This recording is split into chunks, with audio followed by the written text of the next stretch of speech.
Welcome to my good bad brain. I'm a normal person, so I'm insane. I've got depression and ADHD, but I'm doing better since I medicated me. I'm still not always sure whether I exist or what being a person even really is, but I figured out a long time ago that being alive is beautiful.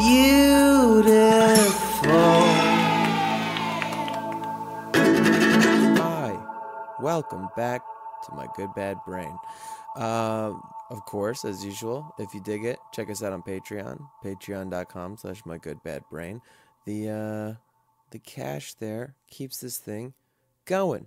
Turns out it takes more work than I thought to make a pod all by yourself, what with music and artwork and all. But it's really rewarding. Every week brings really amazing messages from people all over the world, which, quite frankly, usually there's some aspect of gratitude from them, which makes me feel nice, but also just seems validating to the whole thing that all of us living out here with our own good, bad brains, we're okay.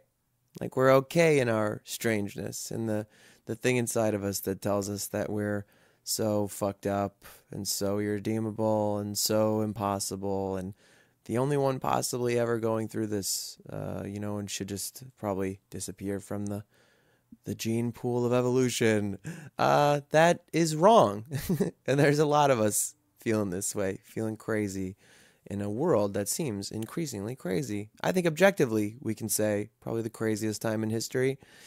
I think the internet really makes it extra weird, We just have so much more information getting dumped into our brains every day than we could have ever had, any ancestors could have ever had, And so I think it's okay to pause and go, I'm not the only one feeling crazy. It is crazy. And the people who are acting like it's normal, maybe they're the crazy ones. Because, of course, it's important to victimize somebody to feel like you're okay. Just kidding. Get it? That's okay. This week on My Good Bad Brain, I am joined by a dear friend and close collaborator, Zeke Thomas. Zeke Thomas Rodriguez. Zeke Rodriguez Thomas. Zeke Thomas. I've known Zeke for so long now. We talk about that pretty early in the in LA time, like 10 years or so. Zeke has been sober the whole time I've known him. He's been sober for many years. He works the program, AA.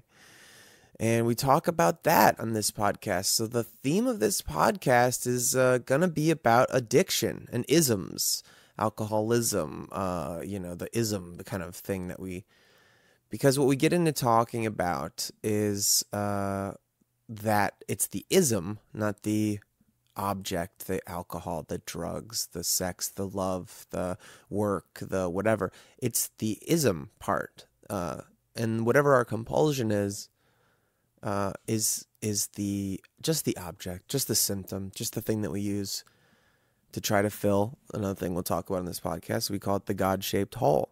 And yes, we will talk about the discomfort of around the word God and why we use it anyway and things like that in a secular world.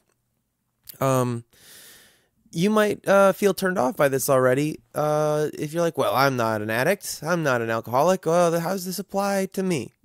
And I will tell you, I've spent some time in Al-Anon. I've spent a lot of time in therapy of different kinds or whatever. I've been close to 12-step people throughout my life. And I am in a phase of sobriety. I've drank one time this year for a particularly celebratory event that felt like an appropriate ritual. I did not miss it, I found. But I wouldn't call myself sober at all. I smoke weed still.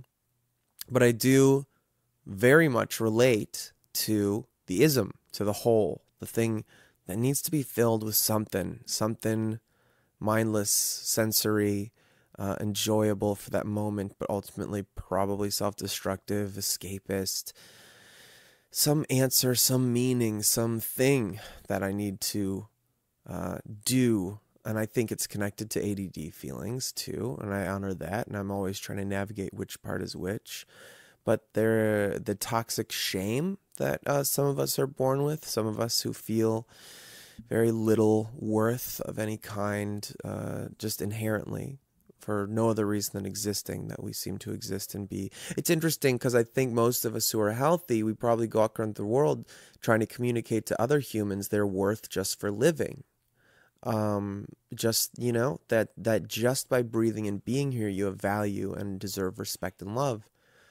And the irony of that is how many of us walk around and can't do that with ourselves and feel quite the opposite. Just living and being here, walking around, we are the opposite. We don't deserve love. We don't deserve anything, that we should be gone. We should just do everything we can to earn any ounce of, as if worth was something you had to earn, or just disappear. And that's where that self-destruction, self-immolation instinct comes from, I think.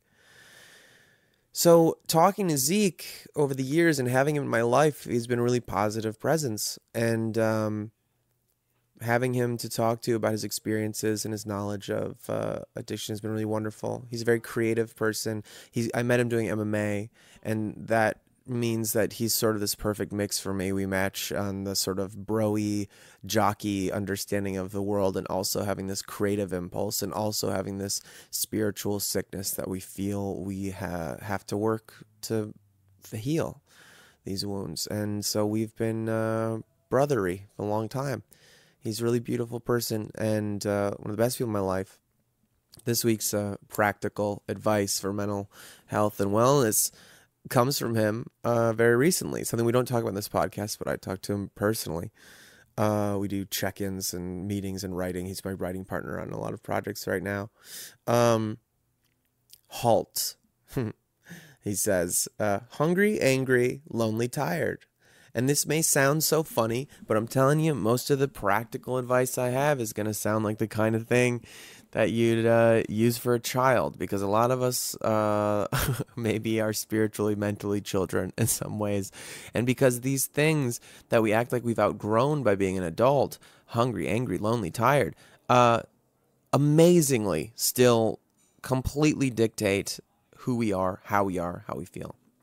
So the next time you're being extra shitty maybe, or irritable, or sensitive, or anything that feels a little off kilter, or feeling that uselessness, whatever the thing might be. It happens for me a lot in arguments with somebody I'm close to that I love, or something like that. They say, halt. Are you hungry? Well, I guess I haven't eaten all day. Are you angry? Yeah, this other thing bothered me, and, frankly, like the constant inundation of terrible news from the world. I'm angry. Yeah, I'm angry. Are you lonely? Well, now you're just really, like, being a little bit too precise. I get it. No, I understand what you're trying. Are you tired? Yeah, I sleep poorly. And I haven't been exercising to treat my energy systems right. And so the sleep I've been getting is bad because I shoot blue light into my eyeballs from my phone until I'm tired too, okay? Yes, I'm hungry, I'm angry, I'm lonely, and I'm tired. Well, the Zeke's advice would say, then your decision making is a little compromised. Your perspectives on life are a little compromised. And I was thinking about that thing I cite a lot. The bacteria in your gut makes your serotonin for the most part, And that's the stuff that decides if I think I'm a happy person or a sad one. But that's not me. That's the things in my gut. But isn't that still me then? Or inflammation. If I have an inflammation in my brain, that's making me feel like a certain way. They would say, well, that's a physical problem, not a mental problem. But it seems to be affecting me mentally. So we already know that all of these silly, common physical symptoms have a lot to do with whether or not we walk through the world as the best version of ourselves.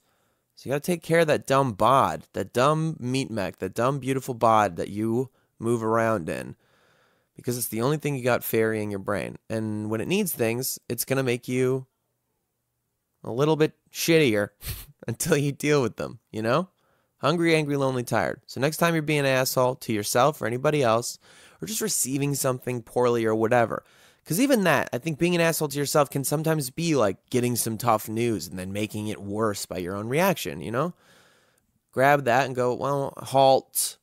Hungry, angry, lonely, tired. Let's check in. And if none of those things are clicked off, if you're like, you know what, no, I have on my self-care, I'm good, and you're honest with yourself, then, then look at your reactions. You're probably making better decisions anyway, and you won't have needed the halt in the first place.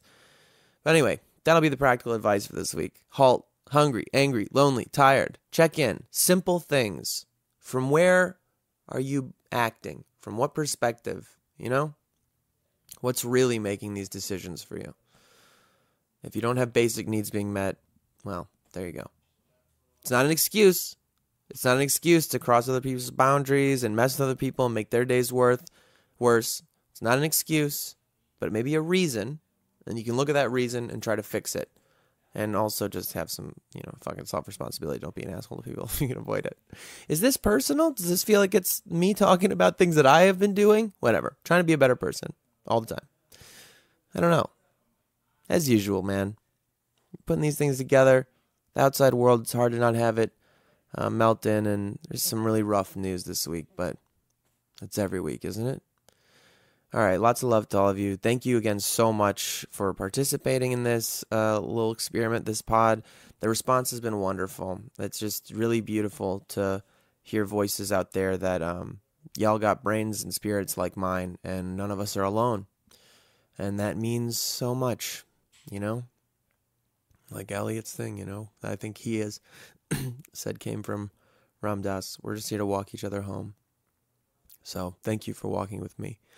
All right, let's get into it. Me and my good friend, my brother, I love him, Zeke Thomas. I'm a good baby. Did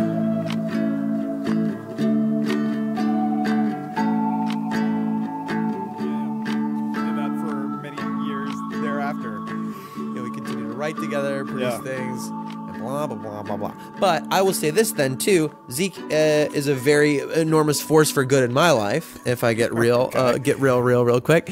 That, like, well, can I divulge things about you? Yeah, okay? please, absolutely. So you're sober. Yes. For how long?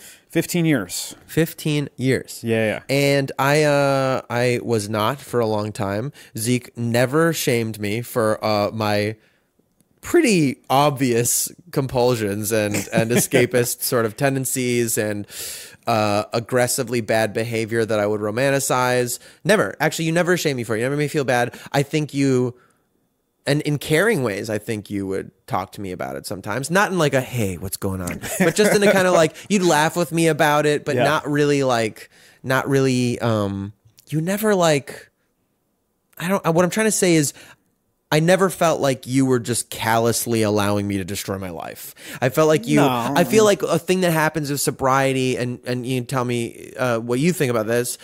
To me, and I've done some time in Al-Anon, which is also a 12-step program for family members or acquaintances, or basically they call it a qualifier. If you have almost everybody in LA has a qualifier in their life, which is if you have an addict somewhere in your life, and they can be in or usually not in treatment or something like that. Right. But the idea is that if you're around addiction, and now we're getting into stuff that I really wanted to talk about in this podcast with you, this being mental health and whatnot, about addiction, sobriety, and what we call, I believe you coined the phrase. Well, I may have coined it to you, but like, over the course of this podcast, you're going to hear me talk about a lot of stuff that's like, super programmy, but also like, there's so many cliches that I've sort of learned over the years and picked up from other people that I can't say it's mine, but I've just stolen from everybody who's come before me. Yeah. So it's like the only part that I can really sort of own is sort of my own story. Yeah. But like all the other stuff is found knowledge from other people. Yeah. Well, you would talk about that God-shaped hole. Yeah. The God-shaped hole. The God-shaped hole, which I really love. And I think about that all the time. And what you just said about like that you can only own your story,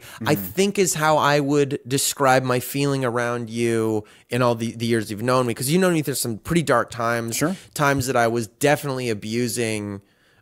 I would say self-medicating. I would say I'm abusing myself in general. Sure. My drinking and drug use habits, I think at times have gotten out of hand. I will say not in a 12-step in a program way, but I did make the choice to stop drinking so far this year. It's been 3 or so months. I feel fucking fantastic.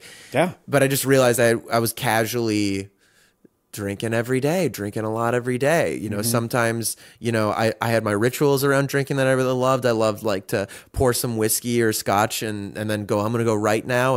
And would realize near the end of the evening, I'd have some writing done, but I'd have a lot of drinking done. There'd be anywhere from a quarter to half to 3/4 of a bottle gone, and I wouldn't even really feel drunk. And I was like, damn, I'm fucking going hard a lot of days of the week. And was that writing very good? Either? Sometimes, like, I'm going to be honest, sometimes it was pretty good. You know, I don't, sometimes. I didn't have a lot of luck with that. Yeah. Like, also I was a shitty writer and, you know, back then, but like. Alcohol's a funny thing, what it does, you know? I mean, like, I'm going to get woo-woo, as I fucking generally do.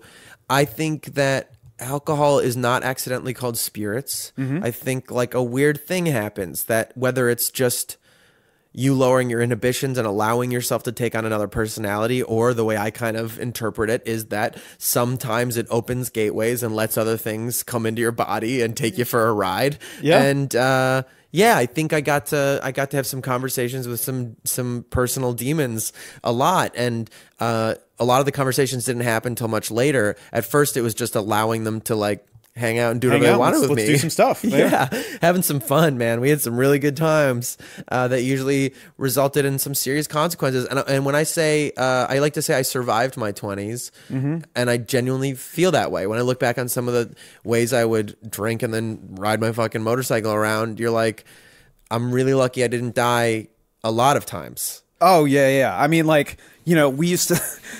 I think you knew that I used to call you like the big investment, and like I did not know that. Oh yeah. Well, because it was just like you were my creative partner, and like you would do all these incredibly dangerous activities / things, and I'm like, sure hope Jared doesn't die, like just because like, you know, we'd kind of pinned our careers to one another. Sure. And we're just like, all right, well, you know, good luck riding across town on your moped or whatever the fuck you were riding. I was on a Vespa for several years, and then I honestly think it sort of evens out whether it was more or less safe when I moved up to a bigger bike, because definitely I could contend with big cars better, but also I could go a lot faster. I could go faster. Yeah. Yeah, I don't know. It was, man, there's a lot of weird times, which I don't know, maybe we'll get in some of them, but I, you know, more pertinent to this idea of when you say you can only own your experience.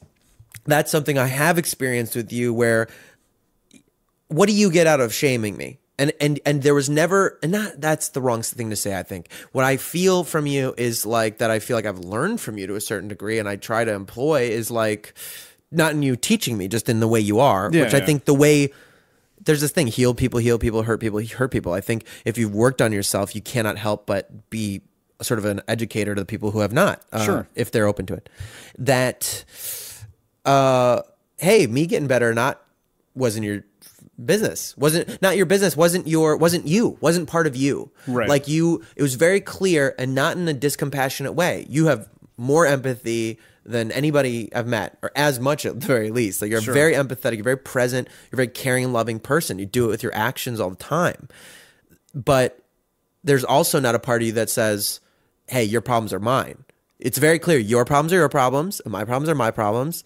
I can be here for you, but your lack of, ironically, investment, I guess. See, it's not investment, it's boundaries, right? Well, no, what it is, it's healthy boundaries. Like and you know, this is something we talk about all the time too, where it's just like, you know, something that I learned in the program that I was definitely not born with and didn't have it growing up were healthy boundaries surrounding like problems, addiction, what's your problem versus my problem, you know, and as far as my emotional reaction to, you know, whatever's going on in my life. And like only over time have I gotten my fucking black belt in healthy boundaries, just because it helps me cope on a daily basis. Cause like, you know, in the jobs that we do, you deal with a lot of crazy people, you know, who are going through their own journeys, and especially the ones you care about too. You know, it's tough not to get enmeshed or like start co-signing people's bullshit as far as like what's going on. What does that mean? Co-signing people's bullshit? Essentially telling somebody, if somebody is exhibiting behavior, and this sounds like so therapeutic.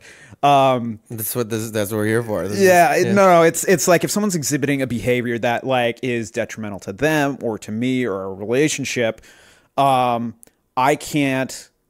shouldn't enable them in any way. Right. And that's a big that part fine line that I find interesting, because I never felt like you were enabling me, but in a weird way, if you had been judgy or shamey or like intervening on some level with the behavior I was exhibiting, I almost feel like that would have been more co-signing my bullshit. Like you would have been engaging with my drama, which would have made me happy. Right. And I know that about you, that, I mean, like, Right. at least, you know, our journey together, like, there's a part of you that it like loves the dramatic. Yeah. Like that. I should clarify, make me happy. Like, what is happiness? When you have toxic shame in the middle of you and you are codependent, which I have those things and I've struggled with them. And I think I do. I don't know what I have something inside me very akin to addiction, and I balm it with different things, but whatever that hole is, that God-shaped hole, it's something I'm very familiar with, even if it never embodied as specifically alcoholism or something. Yeah. Right. I have it though, and I use a lot of different things for it. For a while, I thought maybe it was a sex and love addiction thing, because when you read those 12-step things on the wall and you realize all the 12 steps are the same, you start going like, that's me, that's me, that's me, that's me, that's me. Yeah, listen, and that's something too I struggle with too. It's just like, you know, I came in to an anonymous 12-step fellowship by way of alcohol and drugs, but that's not to say that all the other vices of life have not tried to find their way in. Yeah. You know, and it's something I talk about pretty regularly when I share my experience with people, where I'm just like, you know, I didn't want to drink or use ever again after probably the first year. But after that, the disease of alcoholism was trying to find its way into me through any means necessary. Yeah. And it was like food, sex, fucking video games, like... Hell yeah. It's weird, but like, you know, it was trying to, where was the chink in the armor that was going to get me to start worrying about things and allow drugs and alcohol to come back into my life. Right. Because, okay. And that's changed, by the way, over time too, because like what was like sort of like triggering for me early on in sobriety is sort of like an afterthought. Meanwhile, like shit that set me off, you know, a couple years ago, is stuff that I'm just like, oh, I haven't dealt with everything. I'm not fucking perfect. You know, I'm not 12 steps ahead of everybody. I'm 12 steps behind. And so I have to work a program just to try to do my best impression of a normal human being. Dude, so like that's what you just said is like, that's a very real feeling of life. Best impression of a human being. I try for the most part, I feel like I do a pretty good job of it. But if I'm not working a program, if I'm not still going to meetings and still checking in with my sponsor and doing all the things that I've been taught to do, and obviously trying to send the elevator back down to other people, then I find myself like getting crispy, becoming a dry, like what's called like a dry drunk. Talk about what's that? Because that's a thing I feel I've seen, that I've experienced. I mean, one thing I think, in my understanding and my experiences with addicts that I've been really close to in my life. Yeah, and you've been close to a bunch. I mean, I'm not speaking out of of school. Course. Yeah, no, not at all. Not at all. I'm pretty open about it. Like, definitely have plenty of qualifiers. My biggest one is my dad. Sure. I feel comfortable saying and what he's gone through, and one thing I don't know that a lot of lay people understand, and even some people who are close to addicts, and even some people who are addicts, I don't think understand, even addicts in the program that I feel like exist, that like when we say alcoholism, everybody thinks it's about the alcohol. If you just stop drinking the alcohol, then that'll be it. And you know, it'll make you better probably, but if you just do that, start like there. Some good stuff will happen if you stop consuming alcohol. Right. But if you have real honest to God alcoholism, that's when the problems start. Like Why? What do you mean? So in my experience, you know, I've sort of explained it like it's the unsedated asshole. Like when I was when I was actively drinking and using, there was something to separate me from my feelings. Whether, it was, and I speak sort of generally about drugs and alcohol. Like, I should also mention too, and I think you know this about me, but like, I used to be a pharmacy manager and a pharmacy technician way back in the day. And I was doing all sorts of narcotics, before it was a thing. Yeah, I remember you telling me that. I was like, damn, that is illustrative of my friend Zeke. Sounds right, and also, I don't know, it makes me understand more the thing. Right. You're very smart, you're very capable, and that pretending to be human thing, I was like, oh, and he would get a job as a pharmacist so he could have access to, oh, that's very smart. Yes, I believe that, Yeah. He's very resourceful and very responsible that way. Right. Like, I think that's a funny kind of thing about the idea of addiction too, is like, it doesn't separate you from your intelligence, and actually being brilliant is sometimes worse. I know that with my dad, because the addiction, which to me feels like a bit of an entity of its own, a bit of a demon sort of its own, metaphorically. We're not going to get into like that is a fucking demon, but I kind of think that sometimes. That entity of addiction would get to use all of his horsepower, all of his intelligence, and all of your intelligence to explain itself away and tell you how he was going to manage it and how he had it under control and all that fucking shit. Wow, sounds like you've been around it.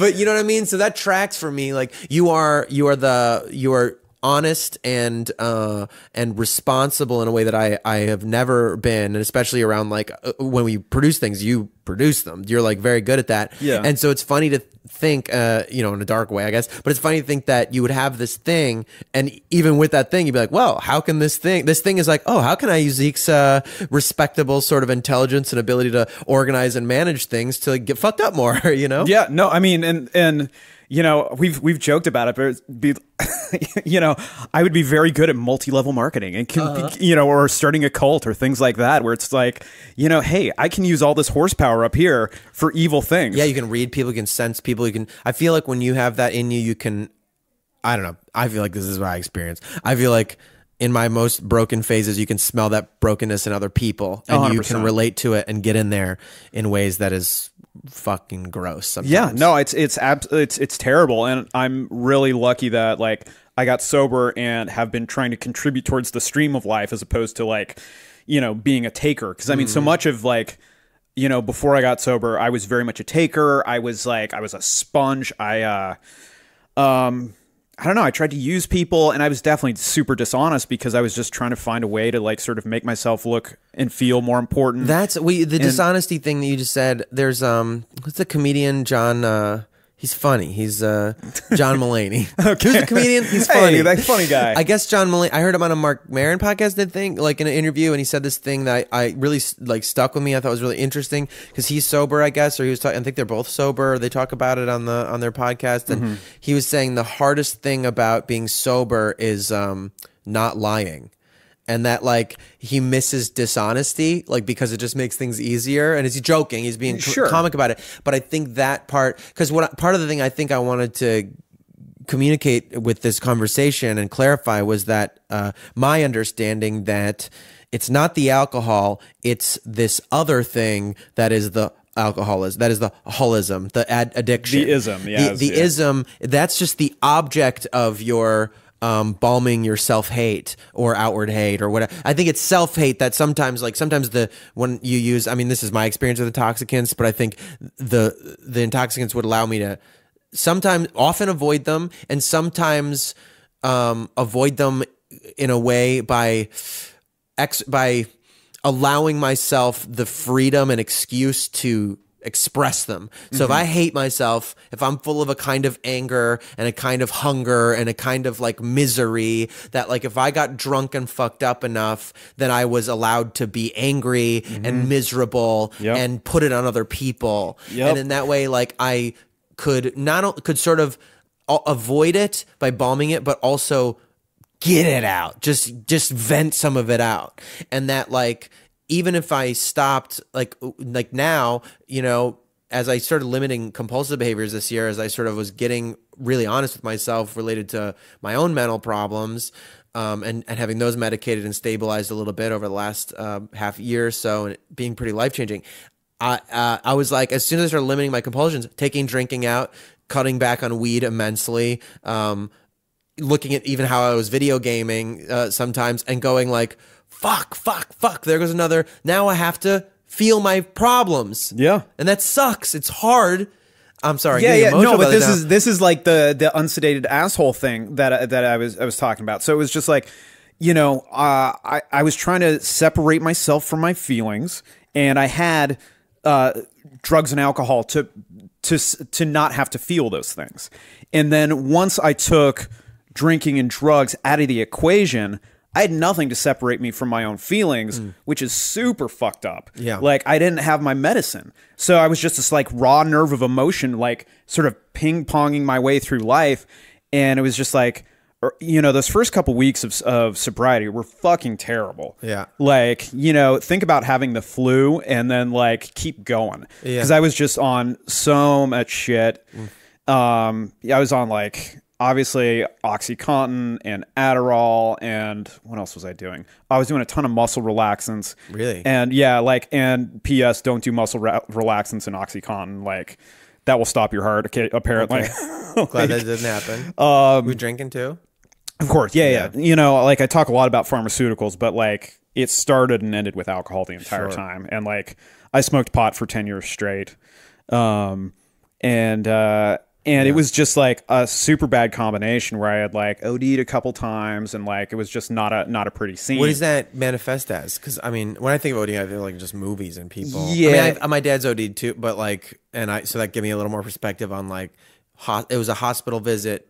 Sometimes not even a hospital visit, where it's just like, hey, I'm doing this thing. I blow a couple lines of OxyContin, and I already have some muscle relaxants in my system, and then next thing you know, like, you wake up and there's fucking vomit on the floor, and you're just like, what happened to the last 10 to 14 hours of my life? Ugh. And that's fucking scary as fuck. That's scary. Yeah, that's fucking scary. But it becomes like a semi-regular occurrence if like you're in the throes of addiction, and it's just like, well, what am I supposed to do? Like, what's my solution? And for me, my best solution was just to continue to like try and find that perfect wave of like, how many narcotics should I do versus how much Adderall should I do to like try and like, again, try to do my best impression of a normal human being. Meanwhile, I'm just all over the place and like trying to remember what I told you versus what I told my boss versus what, like, trying to keep my story straight. Yeah. And that, like, in hindsight, talking about like honesty, is just spinning all those plates was just so emotionally taxing. Trying to remember what I told each person and like all that bullshit. Yeah. Versus now when I'm just sort of like, more often than not, if I'm talking to you, I'm probably telling the truth. And if I'm not, I feel it. Like, it's uncomfortable for me to stretch the truth these days. Right. And I kind of wish it wasn't. Like, I would love to tell like a better story, you know, and bend the truth a little bit. But I know like it starts eating in the back of my head. It's like, oh, really, Zeke? That's not really the truth. Like, yeah.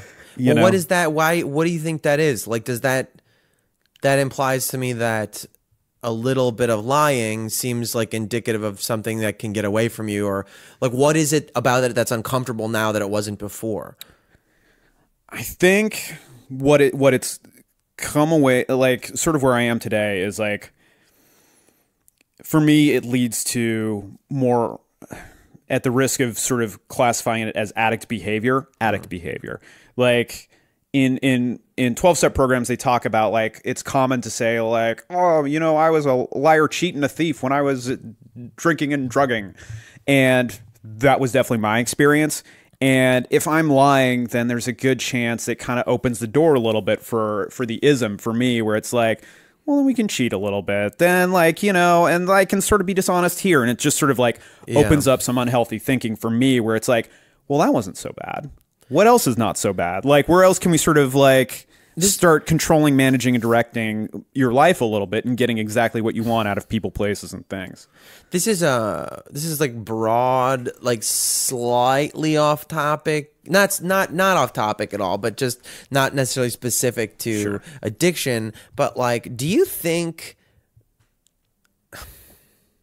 I think there's like kind of two kinds of people in this world. People who think that we only do good things under threat of bad things happening to us if we don't. Rules, laws, like getting in trouble, and that's why you don't do bad things, because you'll get hurt for it. Sure. Or karma, like it'll come around or something like that. Some sense of like, I'll be punished if I do something bad to somebody else, and that's why I don't do it. And then I tend to feel that hurting other people hurts. Like when you're a child on the playground, I think most children do this where they go through, they experiment with cruelty. They do something mean someday and they see it hurt somebody else. And a lot of them go, I just hurt somebody and I don't like how that feels. Yeah.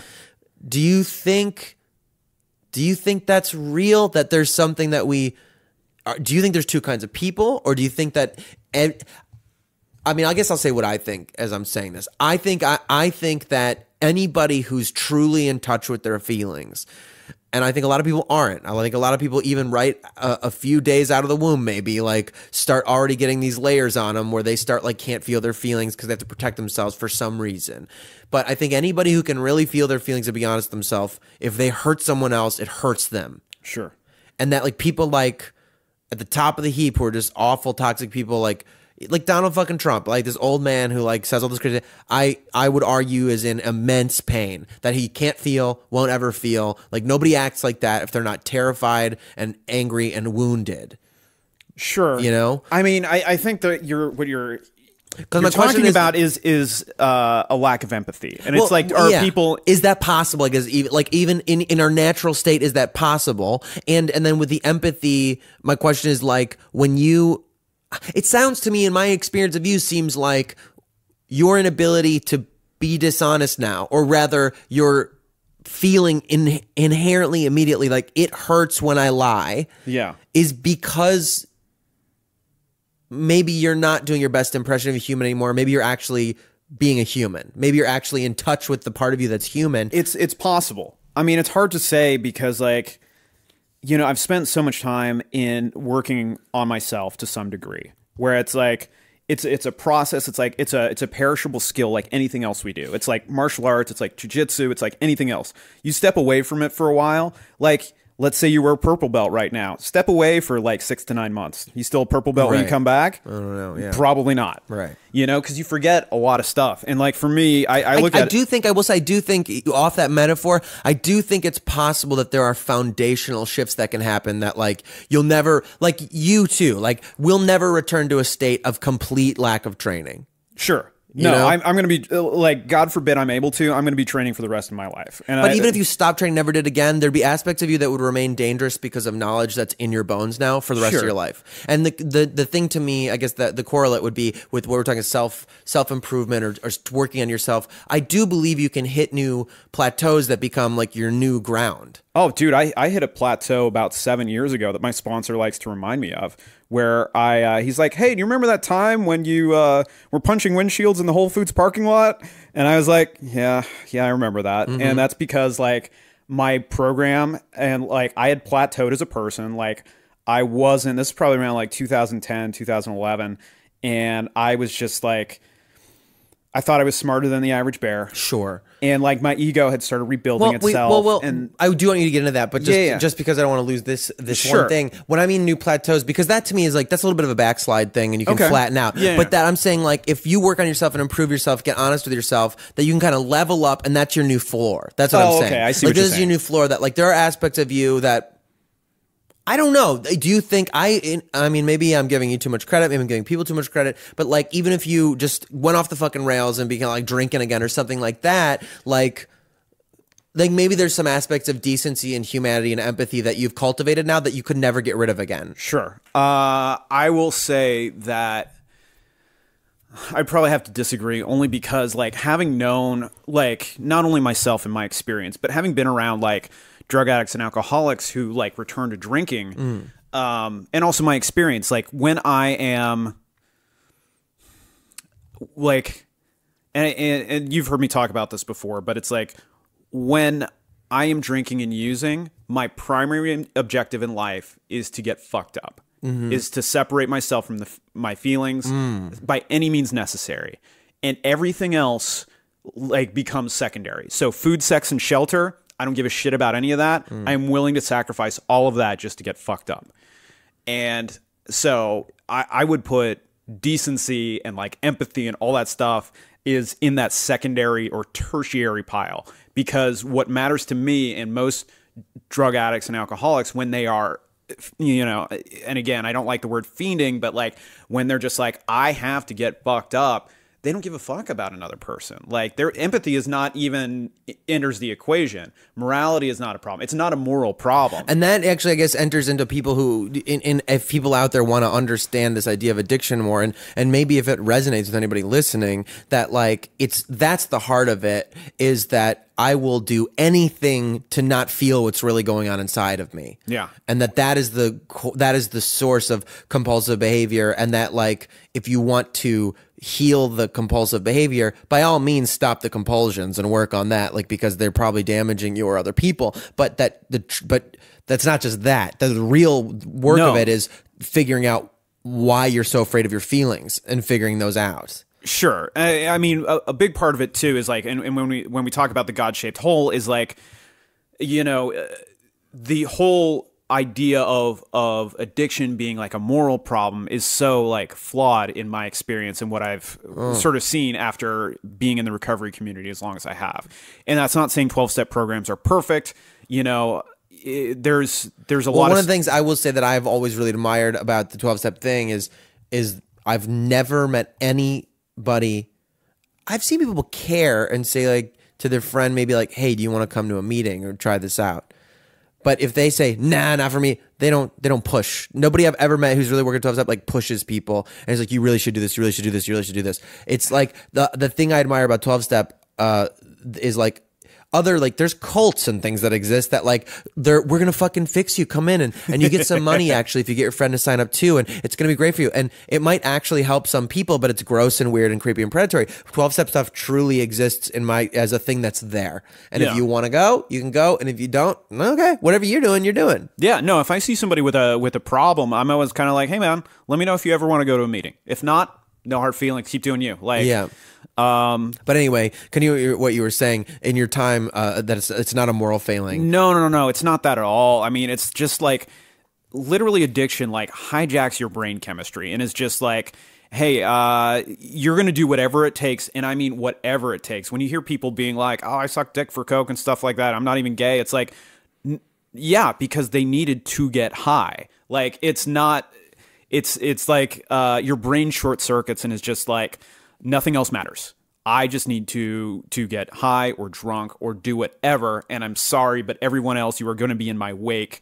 You know, and for me, I was just a tornado through like my family's life and my friend's life. And it was just like only after I got sober and started working a program and started to heal a little bit, was I able to sort of earn the trust back of my friends and people who were close to me.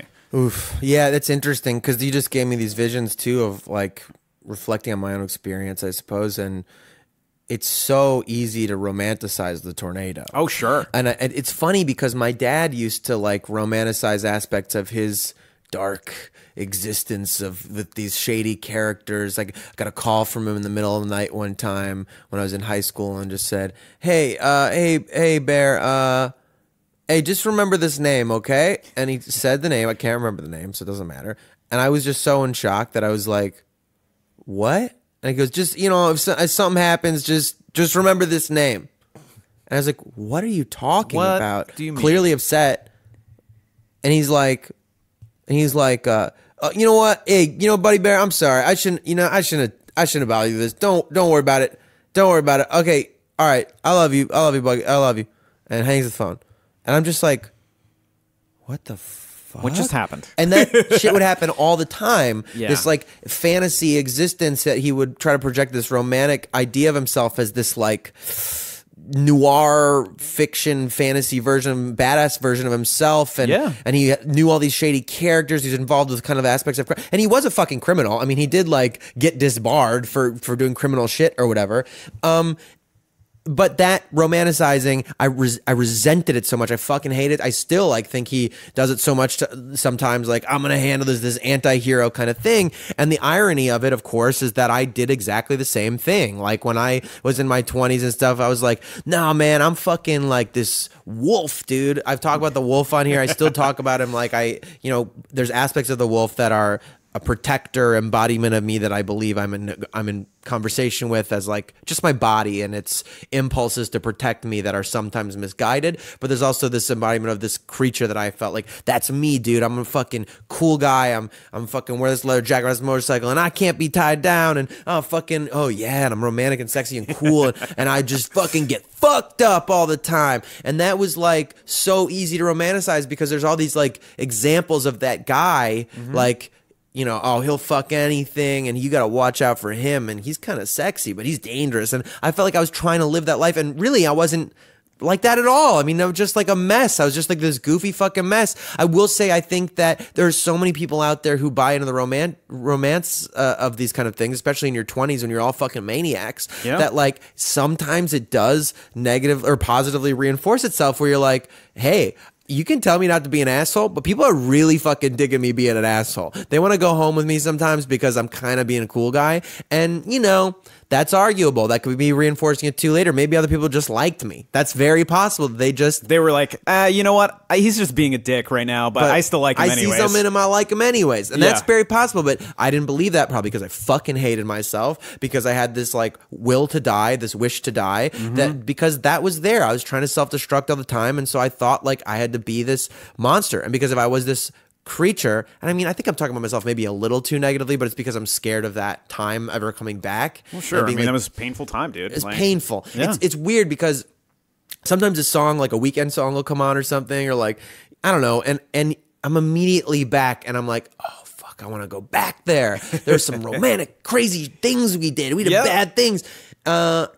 And it's like remembering high school fondly, weirdly, where you're like, you always remember high school fondly when you're done with it because you're like, it was such a fun, it was so romantic and like it's weird. Like we were just kids and, you know, parties on the weekends and gossip all the time and hanging out and see each other at school. But then you're like, wait, there was homework all the fucking time and there was no control over my existence. And I had to wake up every fucking day and be miserable and tired. And there's all this bullshit that you just let go of. And it's like, it only gets worse. I'm like, I look back at my 20s, my torrential hurricane years, and I'm like, oh, I miss it sometimes. I miss fucking doing cocaine and then rolling in to teach MMA at 9 a.m. at the gym and sleeping at the couch for 2 hours before teaching a class on health and wellness. You know, like, and I'm like, wait, I was so I wanted to fucking die. You know, like I was trying to die. I was so miserable.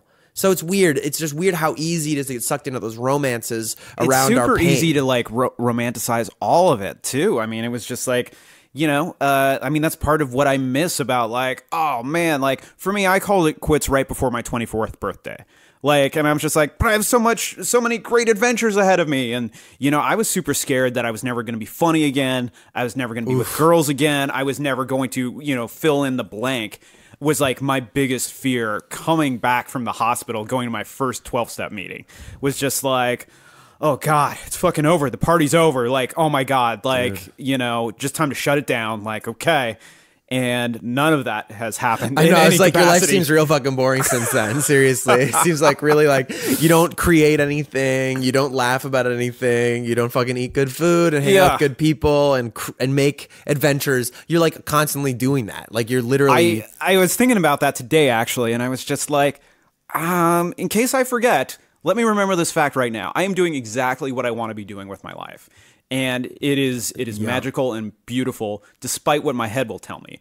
Because my head still likes to tell me, you should be making more money. You should be further along in your career. You know what? You shouldn't be driving a 13-year-old fucking Honda Toaster or whatever the fuck you drive. Like, dude, you know? I remember one day, like after the whole new media thing was taken off, and we were making videos and people were laughing. It was a good time. And you know, there's like, for a decent chunk, I was like just living off of working as an actor and a host and shit like that, and not rich at all, very paycheck to paycheck. I mean, money's like all, you know, a struggle I think in a lot of people's lives this day and age. I don't know anybody who's ever gonna fucking retire. Like if you have a pension or 401k, like I don't know who you are. I don't know, you're living some fantasy life. You're it's not gonna be around. You're anyways. Fucking Jeff Bezos, exactly. to me, dude. You know, but like I remember one day being like, it was a weird kind of careful what you wish for genie situation where I was like, huh. I was like, You know, when you said when you were 12 years old that you wanted to be a writer and actor because you just want to make people feel things, and that kind of evolved into like, yeah, you want to make people laugh, make people feel better about their existence, think about their existence, whatever. You didn't say you wanted to be rich, you know? You said you wanted to do that, and guess what? You're fucking doing that, brother. Congratulations. Congratulations. You're doing exactly what you dreamed about doing, and getting real with that is like, yeah, dude, that is what's important to me. You know, I think like, be responsible. Like definitely I'm just now in my life starting to get some actual strategies, fucking budgeting and living a life where you're like, oh, I can make my life work and be responsible about houses over, roofs over my head and food and whatever and healthcare and nonsense. But that core thing of like, my life's not enough. I'm not enough. That is a lie. That's like a lie that the part of me that wants to kill me loves to fucking bring up over and over. Sure. No, I look at that as part of my ism. Is like, for me, it's just like nothing is enough. It's like my loving wife is not enough. My, our beautiful townhouse on the west side of Los Angeles is not enough. Like my favorite car I've ever owned, that I bought with fucking Pizza Hut commercial residual money is not enough. And it's like little things like that where I'm like, oh, dude, that's just my addiction trying to find its way in. It's like, what's one, like, there are always like two ways that people always talk about of like ways that like addiction tries to find its way in. And for me, it's like romance and finance. And it's that's really good. Yeah, that's how it manifests itself today, where it's sort of just like, besides the fact, like, you're saying after you've removed whatever your prefix-ism is, alcohol. Yeah. So, I mean, whatever. like, hopefully I am very far away from my last drink and or drug, based on the maintenance of my spiritual condition and doing all the things that I've sort of tried to do. But things that fuck with me, with my head, and the way my alcoholism tries to manifest itself is finding ways that my life is not perfect.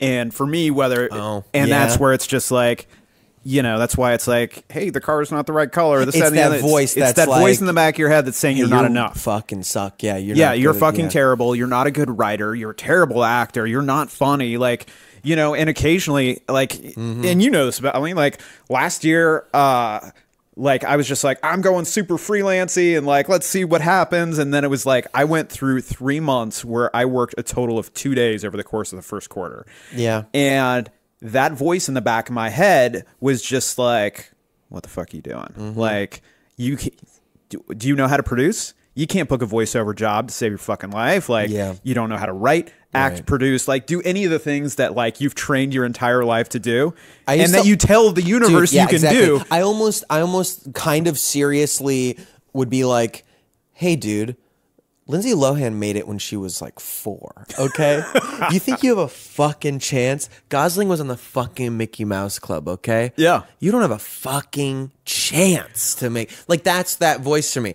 where you're like, and then at the same time you always also have like the George Clooney stuff. You're like, he didn't make it till he was in his mid-late 30s or whatever, right? Or like Tommy Lee Jones, who like you've never seen not be old or whatever, and that's funny because to me that's like secondary level, but like even telling yourself these positive examples is like you're feeding the problem, right? It's like it has you can't acknowledge it. Yeah. One of the things too is like they didn't have the ability to shoot and direct and edit their own fucking shit like we do now. Oh yeah, and that also is like, think of how many. This is a thing. I think this is. I mean, you can see it. Proof is in the pudding. Like, you're never going to get numbers for single viewer audiences like you got for the MASH conclusion. The MASH conclusion, like the highest rated thing ever in the 70s or something like that. And it was like 45 million people tune in to watch the last episode. Guess what? You had like 5 channels. You'd like three channels. Yeah, 3 fucking channels. Okay, what are you gonna watch? Yeah. So now it's like a big tune in is like what, 14 million is like huge. Yeah, that's insane. That's like Roseanne, right, or something like that in the current incarnation. That's like The Voice. Like you're getting like these. And think about that. Not only is it a quarter of the largest viewed thing ever, but it's also in a quarter of that size when the population of the world has doubled. So it's even more small. And I think like with the advent of this thing, no one will ever be as famous as Elvis was again. Sure. But you could have like 3,000 Elvises, mini Elvises, all with and if it like there was something like years ago that they were like, all you need to sustain yourself is 1,000 true fans, 1,000 true fans who will like buy your stuff and whatever. No matter what you put out, they will buy it. Yeah, your albums and stuff, and not in like a cynical way, not in like a gross business way. Like you make a thing and people are interested in it, and I actually think that's really kind of beautiful. The dystopian version that I like to think about is that in the future, when robots take all of our jobs and there's nothing left that humans do, that like automation takes, the only thing that will be left is content creation, and so everybody will be a content creator for one other person, and everybody will have their one audience of one person, and you'll watch the videos of the one person that they vlogged to you, and then you'll go make your vlog for the person who you vlogged to. But I mean, I'm preparing for this dystopian future. Like, all the other jobs out there are going to be gone. Something like that kind of exists already in kind of a way that I think is fucking great, which is like you can have now thousands and thousands of people who put their thoughts and their art and creations out there in the world, and their audience is something that sustains them, and just it's a smaller audience, but damn, it's fucking meaningful. I think it's, I mean, doing theater, right? Doing theater, I used to be like, just in terms of finding meaning, right? And finding meaning with your creations, and like truly what matters to you. Is it about being famous? I think it's reasonable to say that there is a desire to support yourself. Like, that's fine, you know, to say like, I don't want this to just be a hobby. I'd like to be able to pay for my life until we get rid of money and figure that out. But, you know, in the meantime, I'd like to survive and be able to focus on this thing that seems important to me. But if that thing that's important to you, I think usually when people get honest with themselves, I don't know. I mean, some people maybe have an illness and it is about popularity and people looking at them. But most people I've met who are truly artists is like, they want to put something good in the universe. They want to positively affect other people. And, you know, I like, there's that, like, if you change one person's life for the better, like, you fucking done a good thing on this earth. No, I agree too. And like, actually, I had somebody ask me yesterday, based off an Instagram post I put up, and they were just like, so, you know, are you gonna be like super famous like right now? And I was just like, ha ha ha ha. Like, that's not on my radar. Like, if that happens for some reason based off of something we've created, awesome. But like, I'm still a weirdo artist at heart. Like, I'm a super broy weirdo artist. And I just want to make people feel things. And it's like, some of my favorite things that we've created have had like few views. Oh yeah, dude. I think about it. There's the poem stuff I put up is like millions of views on some of our dumb videos, and I'm delighted by those. I'm glad that I could fucking make somebody laugh in their day, or you know, like take the piss out of some stuff that's like a little bit too full of its own fucking piss. But like moon juice, fucking CrossFit, like whatever. Just take a moment to look at some of this goofiness, but like, those things that are really true to my heart, that like are feel like my favorite things, the fact that they get those 1,000 views or whatever, are like 1,000 views. Like, dude, what I've done plays in Chicago with full casts for an audience of 2 people. Yeah, we've canceled shows because nobody shows up, you know, and you're like, did that fucking shit, I'd do it again. Yeah. You know, that's the dirty secret of artists, and why artists have to, like, you know, kind of get shitty about money sometimes. Be like, you gotta pay me something. Because the secret is we do it for free. We have mental problems. It's like a compulsion. It's your thing you gotta do. But like, that thing about positively impacting people, I think also the thing you brought up is really important, like the shame things about social media or whatever. Here's the irony for me. Like, because you take a selfie, you know, and you're instantly criticized to post selfies of yourself, whatever, for like, oh, fucking obsessive. Oh, we love to. There's this big piece. This is the funniest fucking thing. Next to one of the offices I work at, near one of the offices, there's this giant street art, quote unquote, you know, mural in big spray paint letters, and it says, "You are not a public figure." Okay? Yeah, I know it. Yeah, huge fucking side of the wall. Yeah. Like almost a city block long. Hold on. Yeah. Hold on. Huge city block long. You are not a public figure. And then the tag of the artist. Yeah, exactly. With his like Instagram handle, with his little logo. And you're like, oh, fuck you, dude. Yeah. You are not a public figure. Follow me on Instagram. Yeah, follow me on Instagram. You know, and it's like, friend, follow, like, and subscribe. So first of all, get fucked. Get fucked about that. Second of all, what is the point you're trying to make? That nobody matters? That nobody matters. Is that it? You're not a public figure. You don't exist to everybody. Get fucked. Okay, so that's a weird thing. Why is that important to you to kind of squash people? And third, I will let you go. I will let you. I see your face. I will let you. Third, I mean, I'm not talking. I don't think people necessarily think they're like fucking influencers. If you think you're an influencer, get fucked also. But sure. But then third, so I used to be like, I feel really uncomfortable with selfies or things or pictures of myself on Instagram. No, listen, I would give you shit about it all the time. Oh, it's great. It's great. And, I appreciate it. But I think. I love this fucking leaf blower. Yeah. No. Do you want to wait until it goes? I don't know if you can pick it up anyway. Probably This is not. life. Doesn't matter. Yeah. But it's sort of first you feel like it's a negative reinforcer, or positive, you know what I mean? It's a bad thing that's reinforced because you get more likes, more people would like it, more people comment. People like looking at faces. But that's the thing. And then I started realizing, wait, I like other I people's do the same selfies. thing. I Whenever like I seeing see their my faces. friends' faces, I'm like, hey, it's good to see you. Yeah, Like, hey, because we're you're social alive. creatures. I'm a Yeah. stupid monkey walking around, and when I see somebody else that I consider to be part of like the things I like, and you see your friend's face, you see the face of a crush, you see a face of just a person who makes you feel good because they're funny or smart in the world. You see their face, you go, I like that. Yeah. And now we have this monkey reaction where we can literally double tap, and there's a heart. I like that. And then we're criticized for it, for like the thing that we like that other people do, and then you make yourself available. Be like, here I am, part of the community. This is and me. you know what? I'm feeling myself in this picture. Yeah. I feel good. And especially, whatever. I think we give a little bit too much, like, some people definitely do, like, look fucking sexy as fuck and then go, this is body positivity. And that is like also cringe as fuck, where you're like, oh, fuck you. Just be sexy if you want to, but like body positivity. Even though they definitely had shame as a child, I get it. I fucking hated my body too, but it's just because you hated yourself. You don't have to like, you don't have to dress it up. Honesty is nice, but part of the honesty is like, hey, yeah, fucking be out there, be present in the community. There's no shame in that. Anyway, do your thing. Please respond to my point 2 about you are not a public figure and like, what are you trying to squash people? Because I think you're a good person. I'd like to hear your rebuff of that. Okay, all right.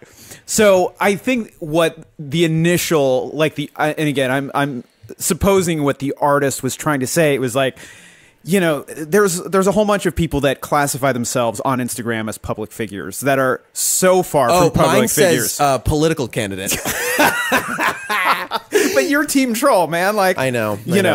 But like once you switch your thing over to a quote unquote business account, so you have better analytics. It's like, well, what are you?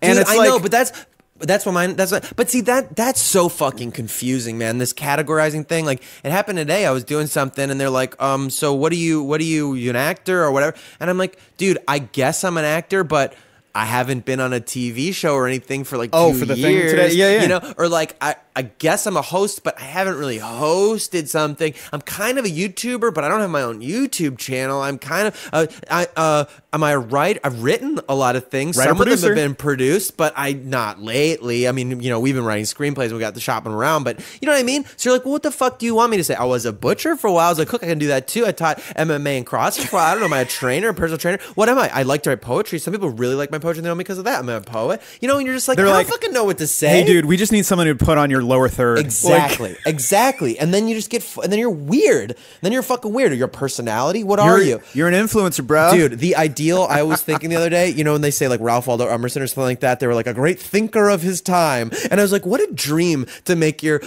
I just make my title thinker? How can I get to the position where I'm just considered a professional thinker? You know what? You can do that. I just turned in it's tax season allegedly when this was recorded. When we're doing this, I'm fucked, but cool. But so they make you put down like what you are, and I was just like, oh, holy shit, look at this, writer producer. Like this is kind of like, when I always write entertainer, I just say entertainment. Right. And that's what people like Billy Crystal do, because it's sort of like, what do you call people who kind of do all aspects of entertainment? Yeah. But, I mean, if you want, because that's the other thing about it. When you start to get something that's more all encapsulating, A, it becomes too vague, and B, it becomes too like shamanic woo woo. You're like, I'm a storyteller. When I make you a sandwich, I'm trying to take you back to your childhood. I'm a storyteller. You know what? And that's one of the things that I hate, because like, I'll teach, I'll do like workshops on immersive storytelling and stuff like that, and like, it pains me to like refer to myself as a storyteller because it sounds so like but woo-woo. That's what it is. Your ability to that really is probably the closest thing to what we really are. This cross-disciplinary ability to see narrative and fulfill narrative, which frankly, even in the darkest sense, I think I've said this on another one of these, but I was like, when I was in my darkest days or whatever, and compulsive and just looking for any escape from pain, and the things that really did make me think love and sex addiction were like kind of one of my things, was like, it seems so easy easy to romantically get involved with people because all you need to do is see the obvious transparent thing, which I've realized is not obvious to everybody, but the obvious transparent narrative that they wanted to be, the character that they wanted to be involved with, and then be that character. And so that ability to tell stories, to see stories, to embody stories is like what you and I do. Yeah, especially recognizing stories in people where, you know, when you get to know a little bit of a person's backstory and it just informs their character so much more. You know, and it's funny to say this stuff because, quite honestly, I do think it's mostly subconscious. I'm speaking after the events have occurred and going like, this is what it feels like happened. Because I'm not a magician. I couldn't just like you're not fill in a cold sense reading for you. people. I know, and yeah. I couldn't like do some mysterious like, oh well, your mom wasn't really present in your life, so I'm gonna. How did you know? You know, you can't fucking do that. I can't do that. But you can. I do think there are subconscious things. I don't know. I also think maybe there's some things that are in us, the same things that are fear-based and that are like aggression-based and have to do with like surviving the Ice Age shit. I think some people do have more natural predation instincts, you know? And as much as I'm a victim and I like to be a victim and I like to victimize myself, I'm like, oh, stop hurting me. Yeah. When, like, I'm definitely creating the situation. I also think in equal measure I have the ability to prey and, you know, not like in true like gross, as a predator, like, what you're fucked up talking ways. about. Yeah, but in sensing weakness, Sure. in sensing like how can I be codependent with this person? How can I fulfill what they need and then resent them for me being something disingenuous to myself as if they forced me to be what they wanted, which is not true to me. But, you know, just so I could create drama and be a victim again, Right. that has some predatory instinct where you can sense what this person needs for them to like you, you know? Yeah. No, I mean, that's like parts of my personality that I don't really like is like I still see like some base sort of like predator instincts like Right. there.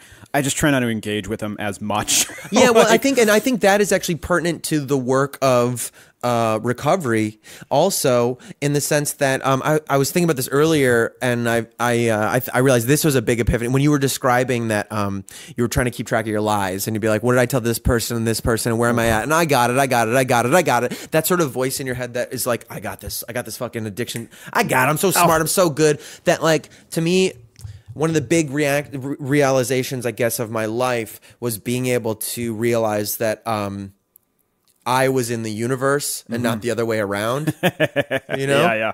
And like, obviously, anybody who's listened to me for 5 seconds knows I will run on and on about how actually, of course, we do have universes inside of ourselves and that kind of a thing.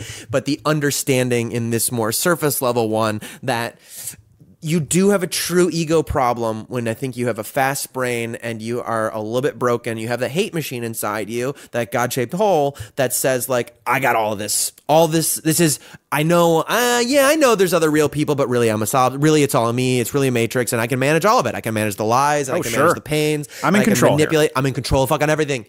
And that is such a lie. And only when you like, go, oh, no, I'm part of this vast, enormous fucking thing, which is very scary when you haven't truly surrendered to that. But once you truly surrender to that, it's, I think, way more peaceful. And then you can look at yourself and go, oh, I do have some gross stuff. I got some predator stuff in me. And sometimes it feels good to be that monster. I better be careful with that and understand that and dialogue with it so it doesn't hurt me and other people. Yeah. You know, but I mean, that's like something I still struggle with today. It's like, here I am, 39 years old, been married for 4 years, you know, and been sober for 15 and living a great life. And I'm just like, I'm still examining shit that's coming my way, you know, and still looking at like, you know, I forget who it was, Plato or somebody that said like the unexamined life isn't worth living.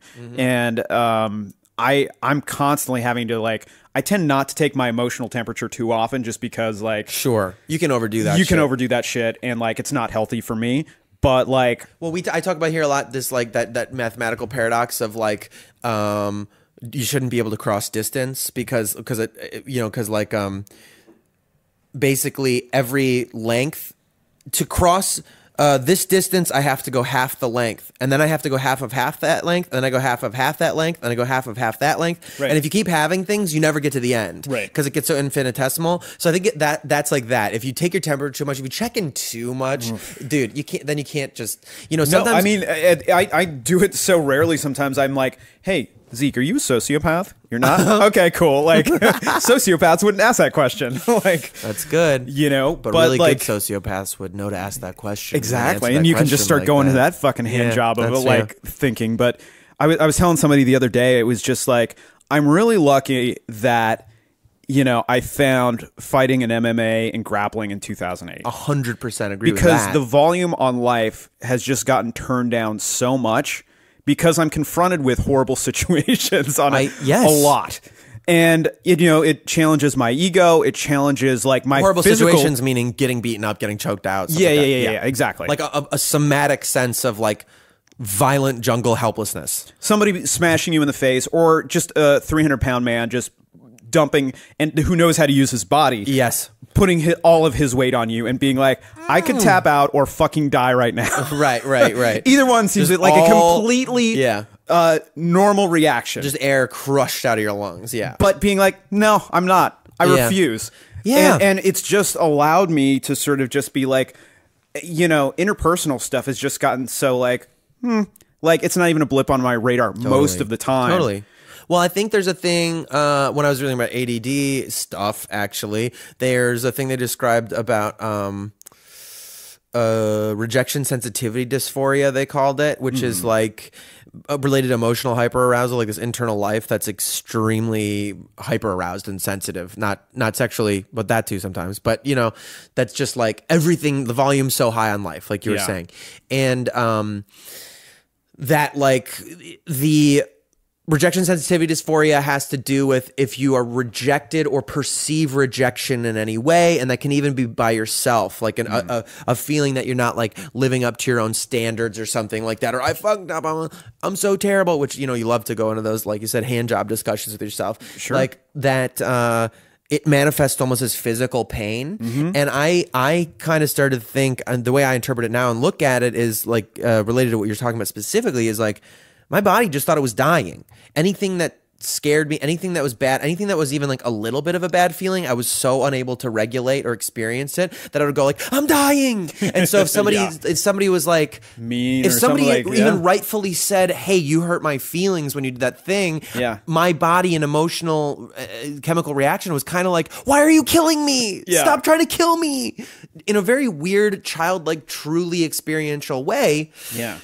Which is not cute in a fucking 20-something-year-old male or 30-something-year-old male or whatever. You know, it's fucking weird, actually, I've come to understand.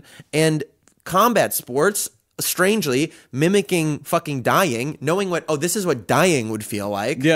Starts to help you regulate that a little. For me, you know, for you and I think we're of that cloth, where it's like, oh, that's dying. Yeah, and I mean, this is coming from a not tough guy. Like I am anti-tough, but at least coming close to that threshold and being like, oh, that's real, and everything else is fucking bullshit. Yeah, when I'm just having like a talk with somebody I love to like.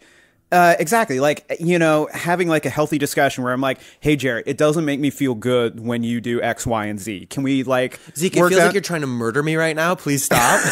Exactly. You're not allowed to criticize me. Because, exactly. Because your feelings are invalid and I hate you. Yeah, because I don't care and you're trying to kill me and I'm a hurricane of unregulated emotion. That felt too real. That felt too real. That laugh felt too real. Fuck you. Well, there was a time, man. There was a time. Certainly there was a time. I appreciate you not making me feel like I was dying. No, I listen, I try to be as compassionate as I can. No, you know? You are, whatever. Actually, let's, you want to segue into some of my, can I ask you my mental diagnosis medication question? Of course, yeah. Have you ever been diagnosed with anything by a psychiatrist?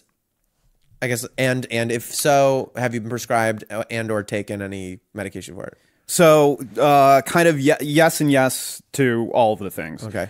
As a kid, I was a super nervous kid, and like my doctor actually prescribed like an antihistamine as a to deal with anxiety. No, this is real. My current antidepressant, it's called Remeron or mirtazapine. Was that what you took? No. This you got to remember. Like this was like copy that. That's right. You were pharmacist also. Also, this was like this was probably like 1986. Word. Like, but I just thought it was interesting when I was reading about it. It's not an SSRI or an SNRI. It's like a different kind of antidepressant. I think I was prescribed because I have sleeping. I was saying I was in insomnia too, and so I take it at night. It makes you a little bit sleepy sometimes. But it's an antihistamine also, which I was when I was reading about it. I was like, oh, that's so interesting. That so it's also used sometimes to treat like anxiety and stuff like that, which I think I'll be honest, I don't think my psychiatrist ever explicitly said you have depression and you have this and that. I know that over my life. My dad's bipolar too, and I've often thought maybe I was bipolar also, but looking at that medication and realizing how much it sort of helped me in an unconscious way, not in a like I felt like daisies and rainbows all of a sudden, but suddenly being like realizing when I first went back to see her 2 weeks after starting it and her being like, have you had any of the depression symptoms? I mean, like, oh, wait a minute. I have not. I have not had a day where I suddenly was like happy all the time, but it was just like, I got out of bed and did stuff all the day. So fuck. Okay. That's cool. That's pretty good. Anyway, so it was fascinating. Antihistamine. Anyway. Yeah. So like, as a kid, like I had like really bad eczema. And like just super bad. Officially, I was allergic to everything. And only later on in life did my doctors be like, put on the prescription for anxiety. And like anxiety was a big sort of contraindication of like what was going on with like all the skin shit that was going on. People like break out in hives from anxiety. Right. And like, it's only through doing a lot of work and having a lot of distance from it. Dude, I was like I love my hippie parents, God rest their souls. But my household was fucking chaos. Sure. My dad was like an active like alcoholic until I was like 12 or 13. And my mom was like super codependent and like definitely dealt with like clinical depression and stuff like that. And she did not deal with that shit until probably after I went to college.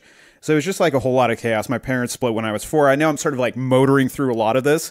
No, it's good. It kind of just informs a little bit of what was going on as far as like me feeling like my entire home life was chaos. Yeah. And like home didn't feel safe and I was constantly in hindsight, I'm like, oh, like technically I had allergies, but like it was a physical manifestation of the fucking craziness that was in my house. Yeah, that totally tracks. And so like that was probably the first time I was diagnosed, medicated to some degree, but it wasn't really, obviously I tried to do things to myself via drugs and alcohol. Dude, that's what I always say is like, I do think there's over medication problems in this country. I think that's really fucking obvious. I've seen them up close and personal with my dad, and it made me avoid things for a long time. Psychiatric medication or diagnosis or anything like that because of my personal feeling of stigma around it and fear about those products. It's then ironic, of course, that I had no problem self-medicating all day long with all kinds of alcohol and other drugs and when I found when I had my first drink at like 14, I think 13, 14. Yeah, I think I found 15. Like the fucking solution to life. Yeah, like I am so lucky, dude. I always tell the first time I got drunk was Bacardi 151. Yeah. And I just, that night, I wept to a girl that I was like in love with and told her that I was in love with her. Well, the spirit compelled you, I mean, come on, man. That's too good. First time you get drunk is like, this is the opportunity to cry at some girl you're in love with. Yeah. You get problems. Anyway, 14, solution to problems. So I mean, it was like great. I was like, oh, this is what I've been missing. This is like the cause of, like the Simpsons have always said, like cause of and solution to all of life's problems. Yeah.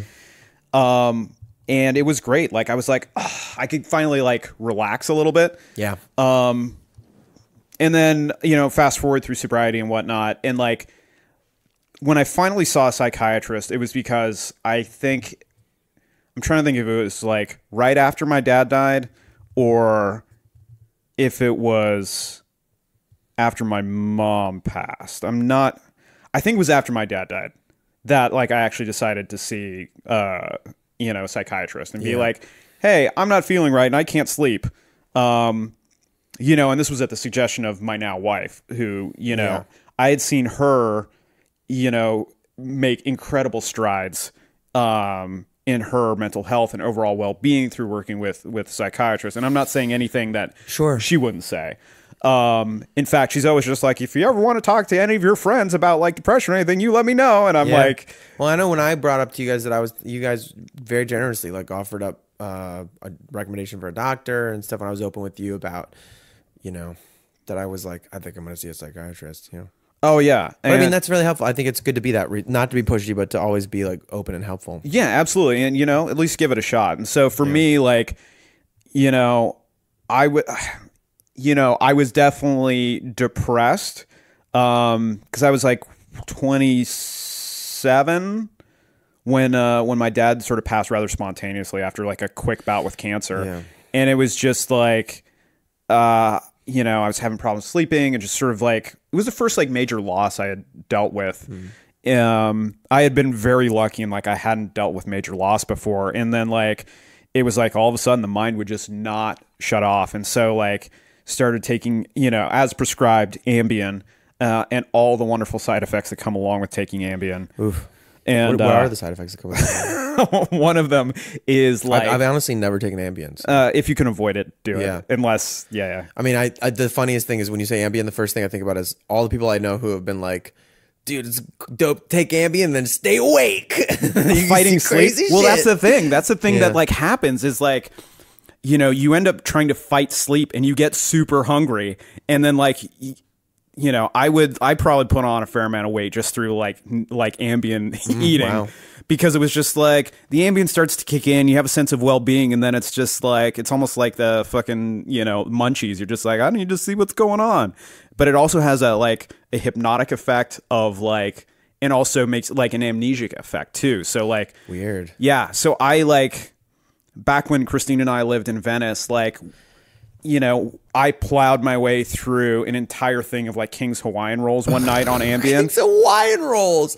All of them, dude. Just like buns. It's so crazy. Just buns and fucking butter, and it looked like a fucking Wolverine had like busted into our place and like gone through it. And I had used a fucking steak knife to put butter on the buns. And I was like, "Hey, babe, what's going on? Like, did you get hungry last night?" She's like, "Oh, I didn't have any buns." I'm like, my God. I was like, "Oh God." And it was just like little images were coming back to me. I'm like, "Oh God, fucking Ambien." That's like, scary. Well, I have a question about that then. As somebody in recovery, why does that weird you out? Do you stop right away? Is Ambien like, does it, you know what I mean? Because that sounds pretty intoxicating in a kind of way, Sure. Does that count, or how does that work? Well, no, since it was prescribed by a medical professional, like it's not like I was Under doing it socially. supervision? Yeah, exactly. But it seems to me there's a danger even with a medical professional that like somebody would take one and be like, whoa, one of these is cool. Maybe I should try 4. Right. No, absolutely. Well, my shrink knew that I was like in recovery, and like I was just super transparent about like, hey, well, this is what's going on. And at a certain point, I assume that means if there were fishy things about, oh, hey, I actually lost my prescription. Can you write me another one? That means your doctor would be like, hey, fuck off, dude. Fuck you, dude. Yeah, exactly. Yeah, okay. You should probably call your sponsor. That makes exactly. sense, yeah. But like also like, my wife knew that like that, I'm in recovery, you have somebody and accountable like to help you out. Yeah. Exactly. And so like if I start getting sketchy or weird, like, I have a little bit of a buffer, of safety net, but like, also that is really important. Actually, I think that does seem like just having that community, somebody to like be part of it, Absolutely. Yeah. So far, I've been really lucky. I haven't had any major surgeries or anything that's required any sort of like painkillers or narcotics or anything like that. Yeah. Which, by the way, was early on a consideration when I was doing all these dumb physical things that we do. Right. And so far, I haven't had anything that's really required that. Yeah. Just do ibuprofen and shit when you need to. Yeah. And even then, like, I have to be in serious fucking pain for me to like take anything. Even something as tame as like ibuprofen. Yeah. Not because I'm a tough guy or anything like that, but I'm like, I used to take to take heavy narcotics just because I'm in emotional pain. Like, yeah. I know somebody who that's an interesting thing. I knew somebody in recovery who said they told me like they mouthwash. They were like even the non-alcoholic mouthwash, they couldn't do it out of a little cup because it felt too much like doing shots. Right. I understand that that's his drama. That person was dramatic, but I do think there's some significance to the idea of like your rituals around a thing can sometimes be, Sure. Yeah, no, Something I you gotta mean, like, replace, yeah, something that makes sense. But I mean, like, but yeah, that is a little bit. Oh, I get it. Yeah. yeah. But I get super judgy about stuff like this because I'm like, fucking, like, you can't go through life, with mattresses around you, like, For sure. But I mean, But that's you can know your boundaries. You can know the things that set you off. Absolutely. That's I was thinking about that, like trigger language and trigger warning and stuff like that is so easy to make fun of. It's so rife for comedy because like it's just easy, Yeah. It's like it's there, and aspects of it are funny. People like get really overwrought, but then something came up today. I was like, hey, you know what? If I can go through my day and not make somebody think about this terrible thing, not even somebody who it's happened to, then that's a win. I don't need to do that, Yeah. And I was like, damn, there is some truth about like little tiny weird things that just are unpleasant that or that set you off that are your thing. And Right. Or even like when you think about your comedy or whatever you sort of put out into the universe, when you're just sort of like, today I'm going to try not to punch down at people. Well, and it's definitely, like, that's something too that I still struggle with because like so much like humor is like punching down at like people, and you're just like, okay, is there another way to do it where I'm punching more at myself than down at like... I think certainly that. I mean, I think it's just awful to do. I think the you never punch down is like a really good principle of comedy, and if you have to punch down, then you're not very funny. But also good. like question like what's funny? I think like the comedy that says, hey, I'm making fun of myself, and in that we're all making fun of ourselves and we're all laughing at ourselves together because isn't it weird that we're human, is kind of the ideal, that it's like this thing that bonds us in our hilarious absurdity and it gives us a way to laugh at things that hurt. Yeah. You're trying to make the life better with laughter. And the idea that like, I'm going to make life better for a very small amount of this audience or even like a majority of my audience by shitting on this little tiny one that they feel annoyed by is so gross. It's so awful. Well, I mean, you can do better. It's kind of you more than can do anything. better. I just feel lazy. Like, or when I see it in other people, I'm just like, come on, man. Like, you could do better. Yeah, you're so much better than that. And like, that's nice. That's a good way to like, especially the kind of people who will do it. You're probably more likely to get them to not by like making it a weird like capability thing, being like, because they're not going to feel like the whole thing about like, hey, doesn't it hurt you to like be mean to people who are a position of weakness? No. And they're like, shut up, pussy, you know? But like really by attacking it as like, I think you could do better than that. That's just not very yeah, no, you're lazy. a funny person. What's going on? Like, Yeah. did you not try on that one? Oh, Yeah. well, maybe I didn't. He did say I was funny. Wait, So anyways, yeah, I know we sort of went on another tangent, painkillers. but like, so as far as that stuff goes, like eventually I just like, with the help of my psychiatrist, like tapered off just because I didn't need it anymore. Yeah, well, that makes sense. I wonder about that sometimes. I'm actually going to ask my psychiatrist next time I see her, because I am like, what should I be expecting here? Is this something that I'm like going to need to moderate my whole life with intervention? Or is it the kind of thing that like, I was using the analogy in another conversation related to this of like pull-ups. Like if you can't do a pull-up, you can't just do a pull-up one day, but if you get a box to stand on and get your legs to help you, get a rubber band to help you over time, and then eventually you can do a pull-up. And I'm like wondering, these little chemical drips that have helped me level out a little bit to like learn to actually employ certain strategies that feel like they're strengthening me. Will strengthening those habits over time, will I be able to like kind of take the medication out and not have to do that anymore?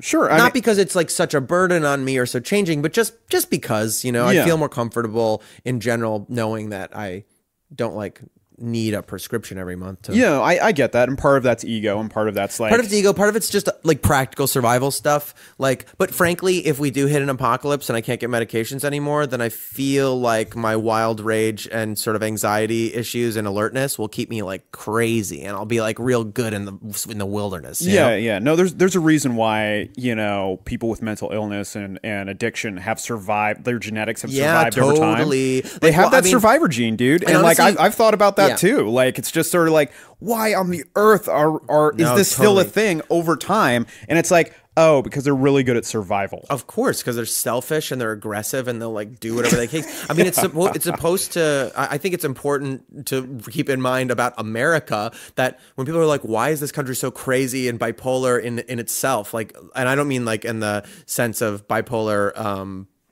like literally, I mean, two poles, like so opposed, conservative, liberal, like this whole thing. Yeah. Like, well, you have to remember the people that founded this fucking country are maniacs. They're murderers and criminals Who and didn't want to religious pay extremists. taxes. Who got thrown out of their fucking country Yeah. and shipped across the ocean to just get them out of Europe, like the weirdos. And those people who like traveled all the way west on their own to murder people and take their things, that's who we're descended from. Right. You know, like that's who we're made of. Right. You know, so it's like important to keep that in mind when you're trying to understand why are we this first world country with so much wealth and so much possibility, but like the worst infrastructure and no good railroad system and so many guns. And it's like, well, because we're fucking crazy people. Yeah.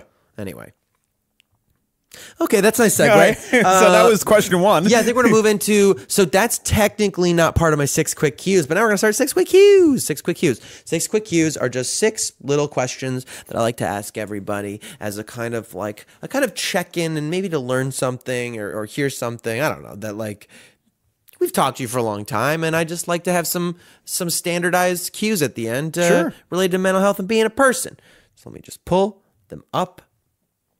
First one is, do you have any consistent practices like, physical is always the primary one I'm interested in because we talked so much about our emotions and mental state, but then also mental, spiritual ones are acceptable. Sure. I have a ton of them, and like, I don't know, I do well with structure, and like, me and Google Calendars are really good friends, and I schedule out my life sometimes down to like 10 and 15 minute intervals. Yeah. So like, I probably work out in some capacity like 6 times a week as far as like a physical practice. Yeah, that's true. You do, yeah. It doesn't have to be crazy intense, right? Just movement sometimes. You are on a kind of a phase of more intense than sometimes than I've known you. You're like definitely like Olympic lifting a lot. And yeah, like for some reason I've fallen in love with Olympic lifting, and like jiu-jitsu has fallen out of favor with me. And it has zero to do with anything external other than the fact I'm really sort of embracing Olympic lifting right now. But I mean, I still do CrossFit like a couple times a week, Olympic lifting. And yeah, and then when I'm into it, I really enjoy jiu-jitsu and sort of that challenge. Yeah. What is it about, I feel a little funny asking this because I have my ideas. We know each other, but for the sake of the pod, what is We it need some about? good pod. What helps you with, what is it? Why? What does that practice do for you? So, for me, like, it allows me to get out my more base instincts as far as like breaking things and fucking things. Oh, the animal stuff. Yeah, it's the animal stuff that because we live in a society that doesn't embrace that, and I still have those genetics and those instincts, I need to channel them somewhere. That's very responsible of you. It's the best thing that's I'm actually really come glad around. you said that because I think that like that's stuff that people don't like to acknowledge, especially on. I think we're very progressive, liberal side of the spectrum, pretty general, pretty. Across the board. Yeah, absolutely. And especially when you're those kind of people, I do think there are some people who don't have those instincts as much, and they truly don't understand. Like they think, who would feel that? It's so monstrous, and it's just trained. That it's just something people are taught, and they're not really like that. And I think it's important to go like, I feel very empathetic. I'm very accepting. I love all people. And those break things, fuck things is definitely just in my fucking genetics somewhere. It's just in my bones and blood. And it's weird. The older I get, the more I feel that reptilian part of my brain like being activated. Really? Yeah. That's interesting because there's that whole dumb fucking thing they always say that like if you are young and not a liberal, you have no heart, and if you are old and not a conservative, you have no brain. That's the awful staying. But that is interesting that you're saying that because the reptilian stuff is where conservative thought comes from, like meaning like obsession with security, threats, violence as a deterrent and also a possible thing that'll happen to you. That's sort of like the good faith thing of like, I believe conservative viewpoints come from. Focused on security and making sure you and yours are okay. Right. So it's interesting to hear you say like that as you get older, that becomes more present. It's strange. Like, I was definitely like a young man where it was just like, I just want to fuck everything and like get into fights and all that dumb stuff. But like, it's funny now. It's a lot more. Maybe it's more focused. Where it's like just you just feel more aware of it. Like maybe. You know, I mean, that's what it seems like to me, because you definitely don't seem like a very aggro guy at all. No, I try not to But maybe be. you just know how to name it now. Now I can sort of spot it and be like, oh, like this doesn't have a place for it to go. Oh, okay, so I can probably address it somehow. Yeah, it's like you're more aware of it, not that you're feeling it more. You're literally feeling it more. Not Yeah. that there's more of it, but that you are feeling it more. I am so acutely aware of it and how it impacts my life that I'm just like, ooh, you know, what we shouldn't be doing is like sitting in an office for 10 to 12 hours a day. Right. And sitting at a computer or talking into a microphone or doing all the things that we do for money and for work when our genetics are being like, let's go break stuff and fuck things and build shit. Yeah. And you know, we've constructed a society where we don't have that opportunity. Most of us don't have an opportunity to do that outside of construction or porn or whatever. I always You know say, what I mean? yeah, just running, jumping, climbing trees. Exactly. Like, you know, there's this thing that's always been, since I was a kid, there's just a feeling like, running, jumping, climbing trees. That's what I like to be doing, running, jumping, climbing trees. Right. You know, which is funny because you get so lazy, you still don't want to do it, but there's this part of me that's always like, sees a tree, want to climb it. I don't know. And you learn to shut that down and stuff. You get lazier, but also, well, part of it is you learn to shut it down because it's like, well, this is what we do in this society. Right. You're being like, a fucking weirdo. So yeah, but I mean, that's like, and then when it's warm out, I surf. Yeah, dude, we got to surf again. We do. You took me surfing, and I loved it for my short stint of doing it. And damn, I just definitely want to get there again. I think it was probably one of the best physical practices I've ever experienced. There's something that truly, I think probably chemically and electrically, like with the salt and stuff, that there actually is something like ionically that goes on. They say like, you know, crashing waves like releases negative ions and stuff like that. Forgive me if you've name checked the science and you're like, it's positive ions. Bullshit, whatever it is. But yeah, that there's something about that. There's something about being in that salt water that feels really cleansing. And then just, the repetition and the workout's crazy. The workout's crazy. You don't even and realize it's also, just paddling out. You're like, damn. Yeah, people who don't surf or don't know, like surfing is 90% paddling and 10% surfing. Right. So like remember that next time you go out or you're like romanticized. And oh, bro, 5 to 10% getting crushed into the ground. Oh, that's the other part too. It's a great ego crush. Like as far as just being like, oh, you think you're badass on land? Like, hey, go try surfing some like 4 to 6 footers and let me know how you do. Yeah, good luck, dude. I mean, whatever. We were on little baby waves and it gets scary sometimes. It's crazy. Yeah. But it's such a joy. I mean, it's really just being out there. So, I mean, I remember the first time you took me and there were fucking dolphins. Yeah. Like, it's on magical. The Santa Monica Beach right by the pier. There's just dolphins. It was so weird. I was like, all right. No, it's magical. Yeah. Except, you know, now, like, I don't like going out when it's cold and I don't like wearing a wetsuit and I, you know, whatever. But that's sort of the physical stuff. And I want to just briefly, I know we're like super over time, but No, like, we're fine. As far as like the spiritual and like emotional stuff, like, you know, I still pray and meditate I should say I pray on a daily basis. I don't meditate on a daily basis. How does prayer manifest for you? Like, is it like on your knees, their hands clasped together? No, not anymore. Yeah. It was, did, though? yeah, absolutely. It definitely did early on. And this is a direct result of me getting sober, where it's sort of just like, hit your knees and be grateful and stuff like that. And like, that is still a part of my practice where it's just like, I still pray, like, you know, but more often than not, it's me in the car, it's me while I'm washing dishes, it's me while whatever, and that's kind of the way it manifests itself. Because like I know I haven't really talked about it so far on the podcast, but like ignoring the spiritual part of we'll call it the spiritual part of the program is like ignoring the wet part of the ocean. You know, wow, yeah, that's interesting. You know, and if I fail to mention that, I'm just kind of missing the point. But no, that's so, like, good. No, I mean, but I think that is tough for people. I mean, what do you envision when you pray? I mean, sort of like the infinite universe. I don't really think like I do use the word God to represent like a higher power, but like I don't know what God is. I don't pretend to know that. I do you imagine don't know. it sentient? Do you imagine it as like a being that thinks of itself, you know? Not at all. Yeah. No, I kind of look at it as like chi or life force or something out there. Like, you know, I used to have really strong opinions on God, and now I don't. Because really, yeah, what were they before? I used to think it was a dude with like a white beard. Like way back in the day, I was my mom was Brazilian, so ergo I was raised in a Catholic faith. And so all the things that go along with Catholicism, like, were definitely transferred to me.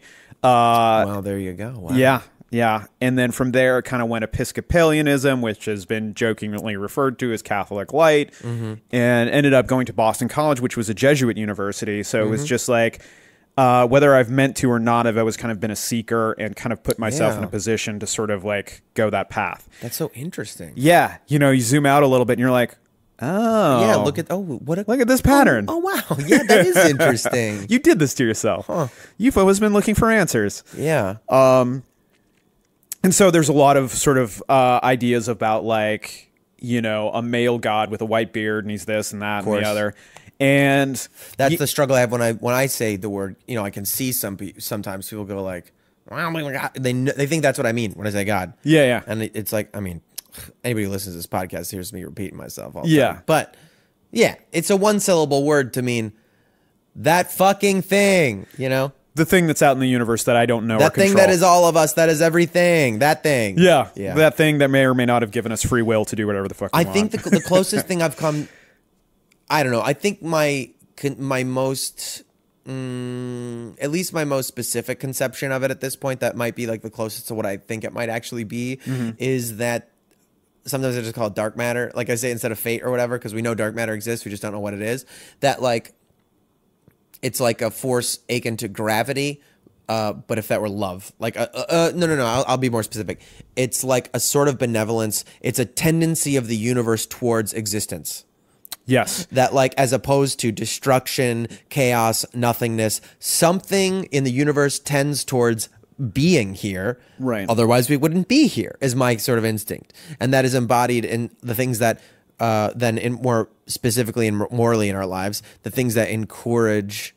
The things that encourage. Wow, more courage. You give courage to. Good fucking Lord, I never thought of that in that word. How old are you? 32? You just figured that shit out? And core means heart. Give heart too. Give heart. But anyway, give heart and age. Cool edge. Anyway, it's getting weird. No, but I do believe that in benevolence and things that encourage creation and love and peace and more presence, those are more existence, more things being here. And that's sort of, to me, what the idea of this natural force that we can't name yet, that is as real to me as gravity, you know, magnetism. I mean, I've heard some things like early on when I started really sort of trying to figure out what a higher power or God is, I sort of was just like, oh, it's the Force from Star Wars. And that is like the best way I can sort of describe it to somebody. Like when you're asked to describe something that you more than likely don't know what it is and have a hard time sort of explaining. But then I always hesitate too when I heard somebody on the radio talk about, they're like, so what does God mean to this pastor? And this pastor was like, well, God is love. And it really struck me. And I was just like, yeah, yes, it is. And it sounds like extremely trite and sort of like, I don't know, simplistic. But like, if you think about it, like, it's not like romantic love. It's not like love in any specific form, but it's just like, it's a caring, it's the embodiment of wanting to keep this thing moving forward. Yeah. You know? And it's funny because we do feel a little bit of, not shame, but embarrassment, I think, to say, it sounds obvious, it sounds trite, but I think it's important to remember, again, all people are just babies with neural net learning computers and evolving meat mechs around them. Yeah. You know, constantly adapting meat mechs. And you are nothing but the sum of your experiences. And some people might be able to add up and extrapolate experiences sooner to go, God is love. Sometimes you got to fucking hear it out loud. Yeah. And it's not weird, I don't think, to say, I never fucking thought about that till you said that. Yeah. And go like, and there was a moment in my life when somebody said that and I went, oh my God. Oh yeah, obviously. I think that's cool because I think people who know things are so critical of people who are ignorant of things in a way that then triggers all these sort of American and just human, like, you're not allowed to be wrong instincts that says like, oh, fuck you, actually. Well, yeah, I think you're wrong. Yeah. I think your knowledge, I think that's ignorance. Haha, you don't even know how it works in the real world. Educated people don't have street smarts or something. You know what I mean? It creates this divide. And it's just because we create so much embarrassment and shame around ignorance that it's like you're never allowed to learn in a weird way. Sure. Because if you ever let on that you didn't know, then it's like horrible. Yeah. I don't know. So I think that's really actually cool, and there's something really nice about saying, like, it sounds simplistic and it sounds trite, but I heard a pastor say God is love, and I went, oh my God, that's true. Yes, it is. And it's funny too. Like, I don't, when we do this again next time, it'll probably change. But I mean, that's what just comes to mind, given at this day and this specific time. But well, that actually might kind of answer the next question, which is like, what's something cheesy that actually inspires you? A pastor told me God is love. What? That's the easy one. Another one is just scrolling Instagram and seeing dumb inspirational people. You got one? You got an inspo quote? Because I love that shit, dude. Man, I don't have one. There's a really big offender of that, and it's not just hot chicks with nice butts that post like inspirational quotes in the caption. So it hits me on two levels, but like Gary Vaynerchuk, like he does that shit all the time. Oh, and sometimes it gets you? Well, yeah. Well, sometimes it hits me in the right spot where it's just like, like I'm a little low on inspiration and I owe pages. And then all of a sudden he's just like, your feelings don't matter. Like execution is everything. And I was just like, you're right. I should probably go back to writing. That's so funny. No, I feel that. That's so funny because I think so much of that's so toxic. We make fun of that Gary V kind of nonsense all the time. Always grinding 24/7. If you're living, you're actually dying, and you shouldn't be living. You should be grinding. You should be grinding. What are you doing? Are you sleeping right now? Stop sleeping. Like stop sleeping. Start grinding. Stop living. Start grinding. Stop having dying. A family. Stop interacting with people. Grind. It's so weird. It's so awful. But it is true. Sometimes I see some of that like no nonsense bullshit fucking inspo stuff, and I'm like, right, that helps me right now. I'm gonna use it. And it's like we've talked about too, like as far as like coaches, like, hey, sometimes I need my coach to be like, hey, fucking pick it up, Thomas. Let's go. Yes, we talked about that. Oh, yeah, got it. Right. That George St. Pierre quit. We were literally talking about it today. There's this George St. Pierre, this French Canadian fighter, and he's one of the best fighters ever. Like, and his coach, also one of the best coaches ever, coached a lot of champions. Yeah, Greg Jackson. Yeah, I just remember, and I might remember it wrong, but it's burned in my memory enough that it exists as whatever it is. I believe it is gospel. Yeah, so. that he's in the fight he got hurt. George St. Pierre got like his leg broke or some serious shit after the fight. They found out in like the first round, and he's sitting there on his stool, and you hear him go, "My leg hurts," in his famous French Canadian accent. And Greg Jackson, great coach, always soft spoken interviews, seems like a really intelligent guy. He's there in his face by the stool, kneeling there, and says, "Look at me, I don't care. Go out there, work the jab," and just starts coaching him. And it sounds so heartless to anybody who doesn't know fighting and doesn't know. If someone read the transcript, they would be just like, "What the fuck is wrong with this coach?" This guy, we found it after the fight. He had a broken leg. But first of all, George St. Pierre won the fight, I believe.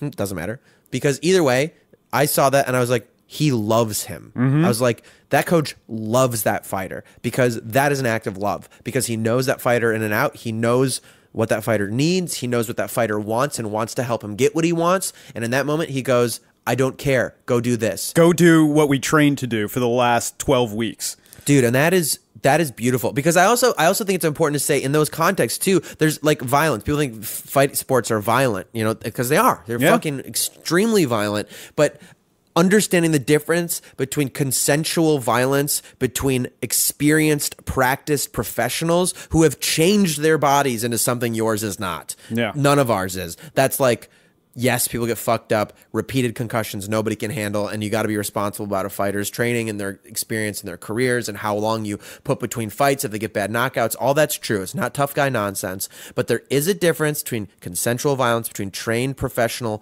artists and people beating people up on the street. There's what we train. Worlds of difference is sport fighting. Well, it is sport fighting. But even it's exactly though. It's not gladiatorial. They're not killing each other. Yeah. There's a lot in place that actually makes MMA, even though it looks more violent and bloodier, way safer than boxing or football, I would say. But I don't know. I just think that's important because in that context too, then you're saying like, hey, that's not the same. That coach saying that is not to be confused with in real life somebody saying to somebody, I'm really hurting, and someone saying, I don't care. Right. That's like in a very specific context, understanding the act of love is to tell them that you don't care because you're telling them so they can hear and we go, only actually, have I don't care. 15 more seconds before you're about to go fight somebody. Yeah. And I need to give you some advice as far as how to approach what he's doing. Yes. Like, and because that you can't let that enter your reality right now based on what you want to do. Yeah. You know, I think that's beautiful. Anyway, all right. That's some good cheese, man. I love it. Okay. The next one is, I guess you kind of answered this already in a beautiful way with the break things, fuck things. I actually really appreciated that little thing. Because the next one is my goth question. What's something dark about you? But if you want to share any other little shadowy things? That's a really good one, though. I will say that's a really good one because I do think that's something people don't talk about is that, like, it's not I guess okay. just being acknowledging it has been a big thing for me. And, like, expressing that to people that I'm around and understanding, being like, hey, this is part of who I am and this part of me still exists. And I do my best to try and mitigate all of that. So, and I love you, and please be advised that this exists. Yeah, like that's good to people that it would help them to know. Yeah, exactly. Yeah. Like who? Like family, friends? I mean, like yeah, exactly. Like my wife, like, you know, people that are close to me, like you, and it's just like, you know, we talk about this all the time, where it's like these days I am very open and quite ready to say I love you to pretty much anyone who's in my life. Me too. Where it's just like, hey, Jarrett, I love you, man. I know. I'm like that too, and I love you also. Thank you. And it's actually gotten even funnier since my brothers moved. I mean, me and my friends, my guy friends are, I think we have a very non-traditional American masculine group of friends. Where like we're pretty fucking expressive and very supportive of each other. Like we can bust each other's balls, but it's not like the traditional thing I experienced all growing up, where like the way you express love is only being shitty to each other. Like we're actually pretty cool about like actually being encouraging and checking in, which I really prefer. I think that's really great. I feel like it's the healthiest way to do it. I think being able to take fuck with each other is super important also. But you know, there's a way to bust balls, and it's like only with great love can you like really bust balls, and like. And I actually like, and I think I do understand. I think a lot of guys do understand that ball busting as like a way of showing love. I just like that we explicitly do it too. That we explicitly say your dreams are fucking dope, dude, and I like want to help you with those. I don't know. I think that's really good. But I was gonna say also, since my little brothers moved to LA and joined like my friend group more, the I love you quotient has increased like intensely because my family we all say I love you, like hanging up the phone, everything. All right, I love you, bye. You know, that it's turned into like now. Just to friends, we're like, oh, I love you, bye. Like, it's just the thing. Whether I mean to or not. Like, I'm just like, it's so funny. Yeah, I don't know. Anyways, all right, the next one. That's a bunch of cues. I think that was one, 2, 3, 4. We're getting there. What's something you thought was cool when you were younger, but is clearly now not cool at all?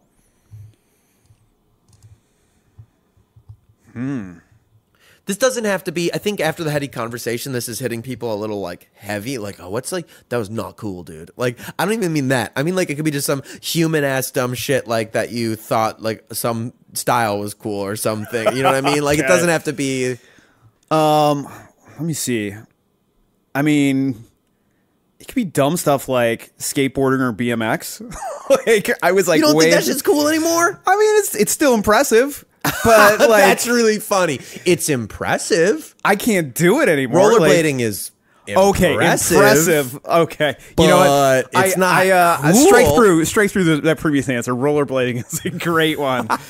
That and like roller hockey, like, you know, because we didn't have ice out here, and we were just like, yeah, dude. I think roller hockey's come around full circle, and it's cool again. I don't know. You don't think like, so? Compared to like ice hockey, like. Fine. It's kind of like hockey light. Like it's so still funny to me though. I mean, on concrete, you're in a call. I was joking actually. It's funny you said this. Like literally, sound guy from Clever TV. If anybody knows sound guy. But Mike was like saying that he's playing roller hockey. That he's on like roller hockey league, and I was like, do you guys play in cul-de-sacs? Is that like, do you have to get out of the way for cars periodically? Yeah. I don't know. It's just it is funny. There was a professional roller hockey league, at least on the West Coast, in like 94, 96. Is that like arena football? Yeah, kind of. Sounds brutal, dude. It sounds like Except it wasn't nearly as brutal as arena football. Arena football was nasty, right? That was like the whole thing. You could get fucked up and get checked on the walls and stuff. Yeah. Oh, no, thank you. Weird. All right. What's the last gorgeous thing you saw? I mean, it's probably food related at this point. Did you say food related? Food related, yeah. Fuck yeah. That's totally appropriate to me. I mean,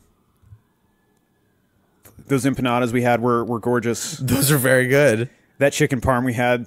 Justa, if anybody's listening, in Venice, California, GJUSTA. It's really good. Actually, their whole place is gorgeous. I mean, Actually, that entire space was. I love that place. And that's something too that like I've lately really fallen in love with like architecture, and really? like can really appreciate that in like open space design and like everyone's like newfound love of like mid-century modern architecture, especially in like the desert. I'm just like, oh, this is so beautiful and like so incredibly out of reach. Wait, what's like mid-century modern? What does that mean?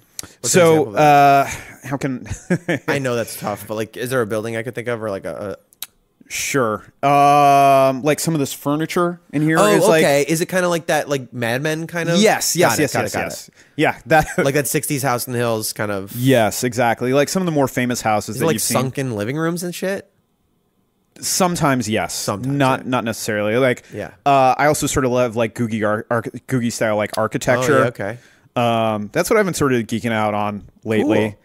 And then obviously just all the amazing art that we sort of see, like as far as like what we do for a living, like just pictures and motion picture and like, you know, there's just so many amazing things there. I wish I had a better answer. I could be like, that is a really good answer. I feel like just that there's like this litany of like casual, constant things that are. Like, no, we're so spoiled by like. That's so true, man. You know, I saw an article on Curbed about the the former LA Scottish Rite Temple. Do you know that one on Wilshire?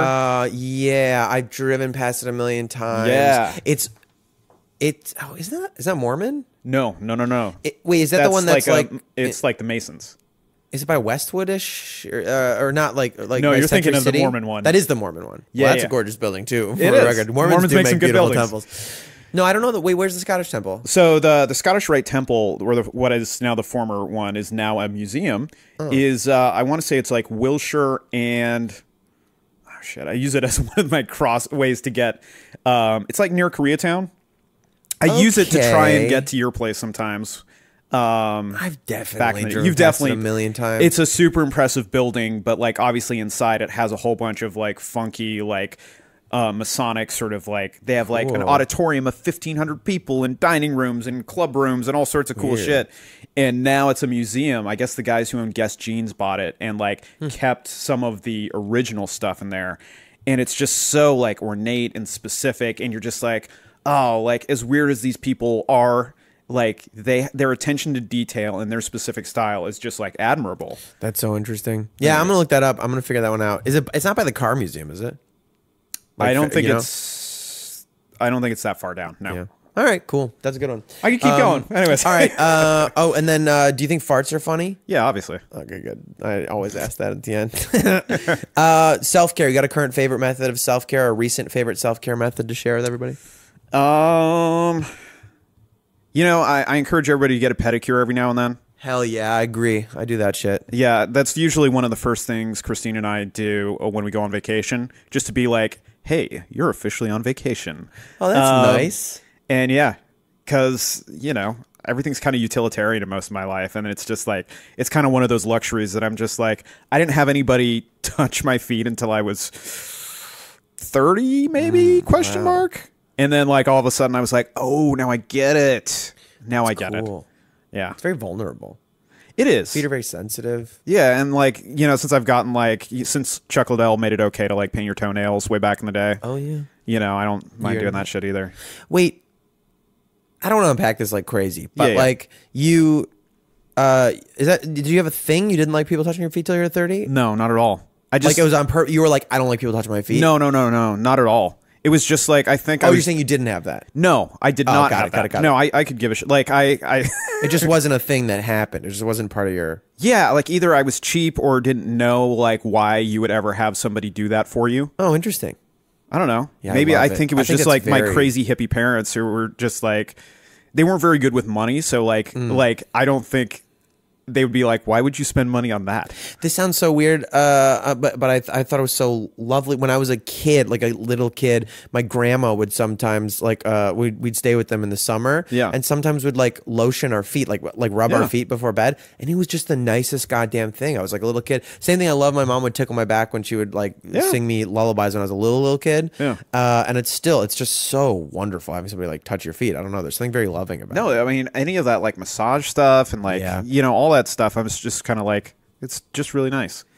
All right, and in final actual conclusion, the irony of 6 quick cues is that 6 of them are cues, and then there's other cues too, and it's kind of all stacked around. But this is my concluding I feel like there was like section. 10 cues in that 6 cues. Yeah, pretty much.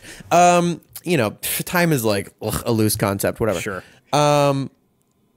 I have this I don't kill yourself. I have this don't kill yourself list I created. I don't kill myself. It's called the don't kill yourself list, which I started a long time ago when I felt really bad and my brain wanted to kill me. And it was just things that are accessible and that most people like can kind of just find, usually material, something easy that are just to remind yourself. But sometimes they're just concepts. But don't kill yourself. And the first list when I started, and so anytime I do the exercise for myself now, it always starts with the same 3: coffee, sandwiches, and lavender soap. So I would like you to add something to the don't kill yourself list.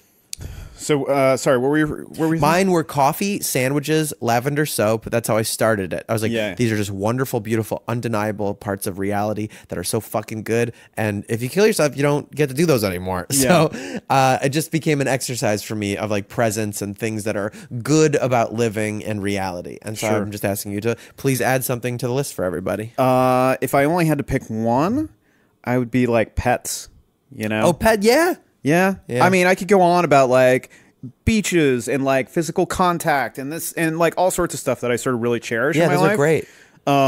But Christine and I recently had to put one of our cats down after 12 and a half years. Sorry. And thank you. And it was probably one of the more tougher things I'd had to like do. Just like being there and like watching it happen. But I think it's super important to sort of like acknowledge phases of your life where it's just like, if I'm lucky enough, I'm going to outlive most of my pets. I hope. But it's also really good to sort of have that experience of like seeing newness, seeing like discovery, like, since we don't have kids, it's like the closest thing that like, it's the closest proxy that we have. And, I think that journey is just kind of fun and exciting and, not to deprive yourself of that. And like, you've seen that with like Bodhi, where he was just like this animatronic little creature and now he's a fucking wolf and he's a real dipshit. It's really funny. Yeah. And but I mean, are you not richer for that experience? I am. And I mean, I don't think I have as intimate, I think I'm much more dog uncle than dog dad, which I don't know. I mean, that's a bigger thing for another day. Okay. But I do love that stupid fucking dog, and he makes me really crazy. And I'm like, I hate him, and then but his tongue is so cute and funny. You're just like, oh, yeah, I get it. Yeah. Yeah, that's beautiful. All right, thanks, dude. This is dope. Do you want to tell anybody where to find you if anyone wants to find you? Yeah. Find me 2 places. Find me on Instagram. Zeke Thomas is rad. ZekeThomas is rad. And then I have a website too, ZekeThomas.com. Dope, dude. Yeah. Thanks, brother. That was awesome. Thanks, man. I love you. I love you too, man. We're gonna do this again. Look at this. All right. Thanks for listening to My Good Bad Brain. Bye, y'all. Be well. Don't die, and love yourself and people around you. Okay. Later. Thank you all for listening again this week. Check out patreon.com/mygoodbadbrain if you dig this. Or leave us reviews. Those are also very, very helpful. Those 5-star reviews really help the ratings and get us seen and get more people in this little community. Thank you so much. Keeping it going. Be well. Hydrate. Take care of yourself.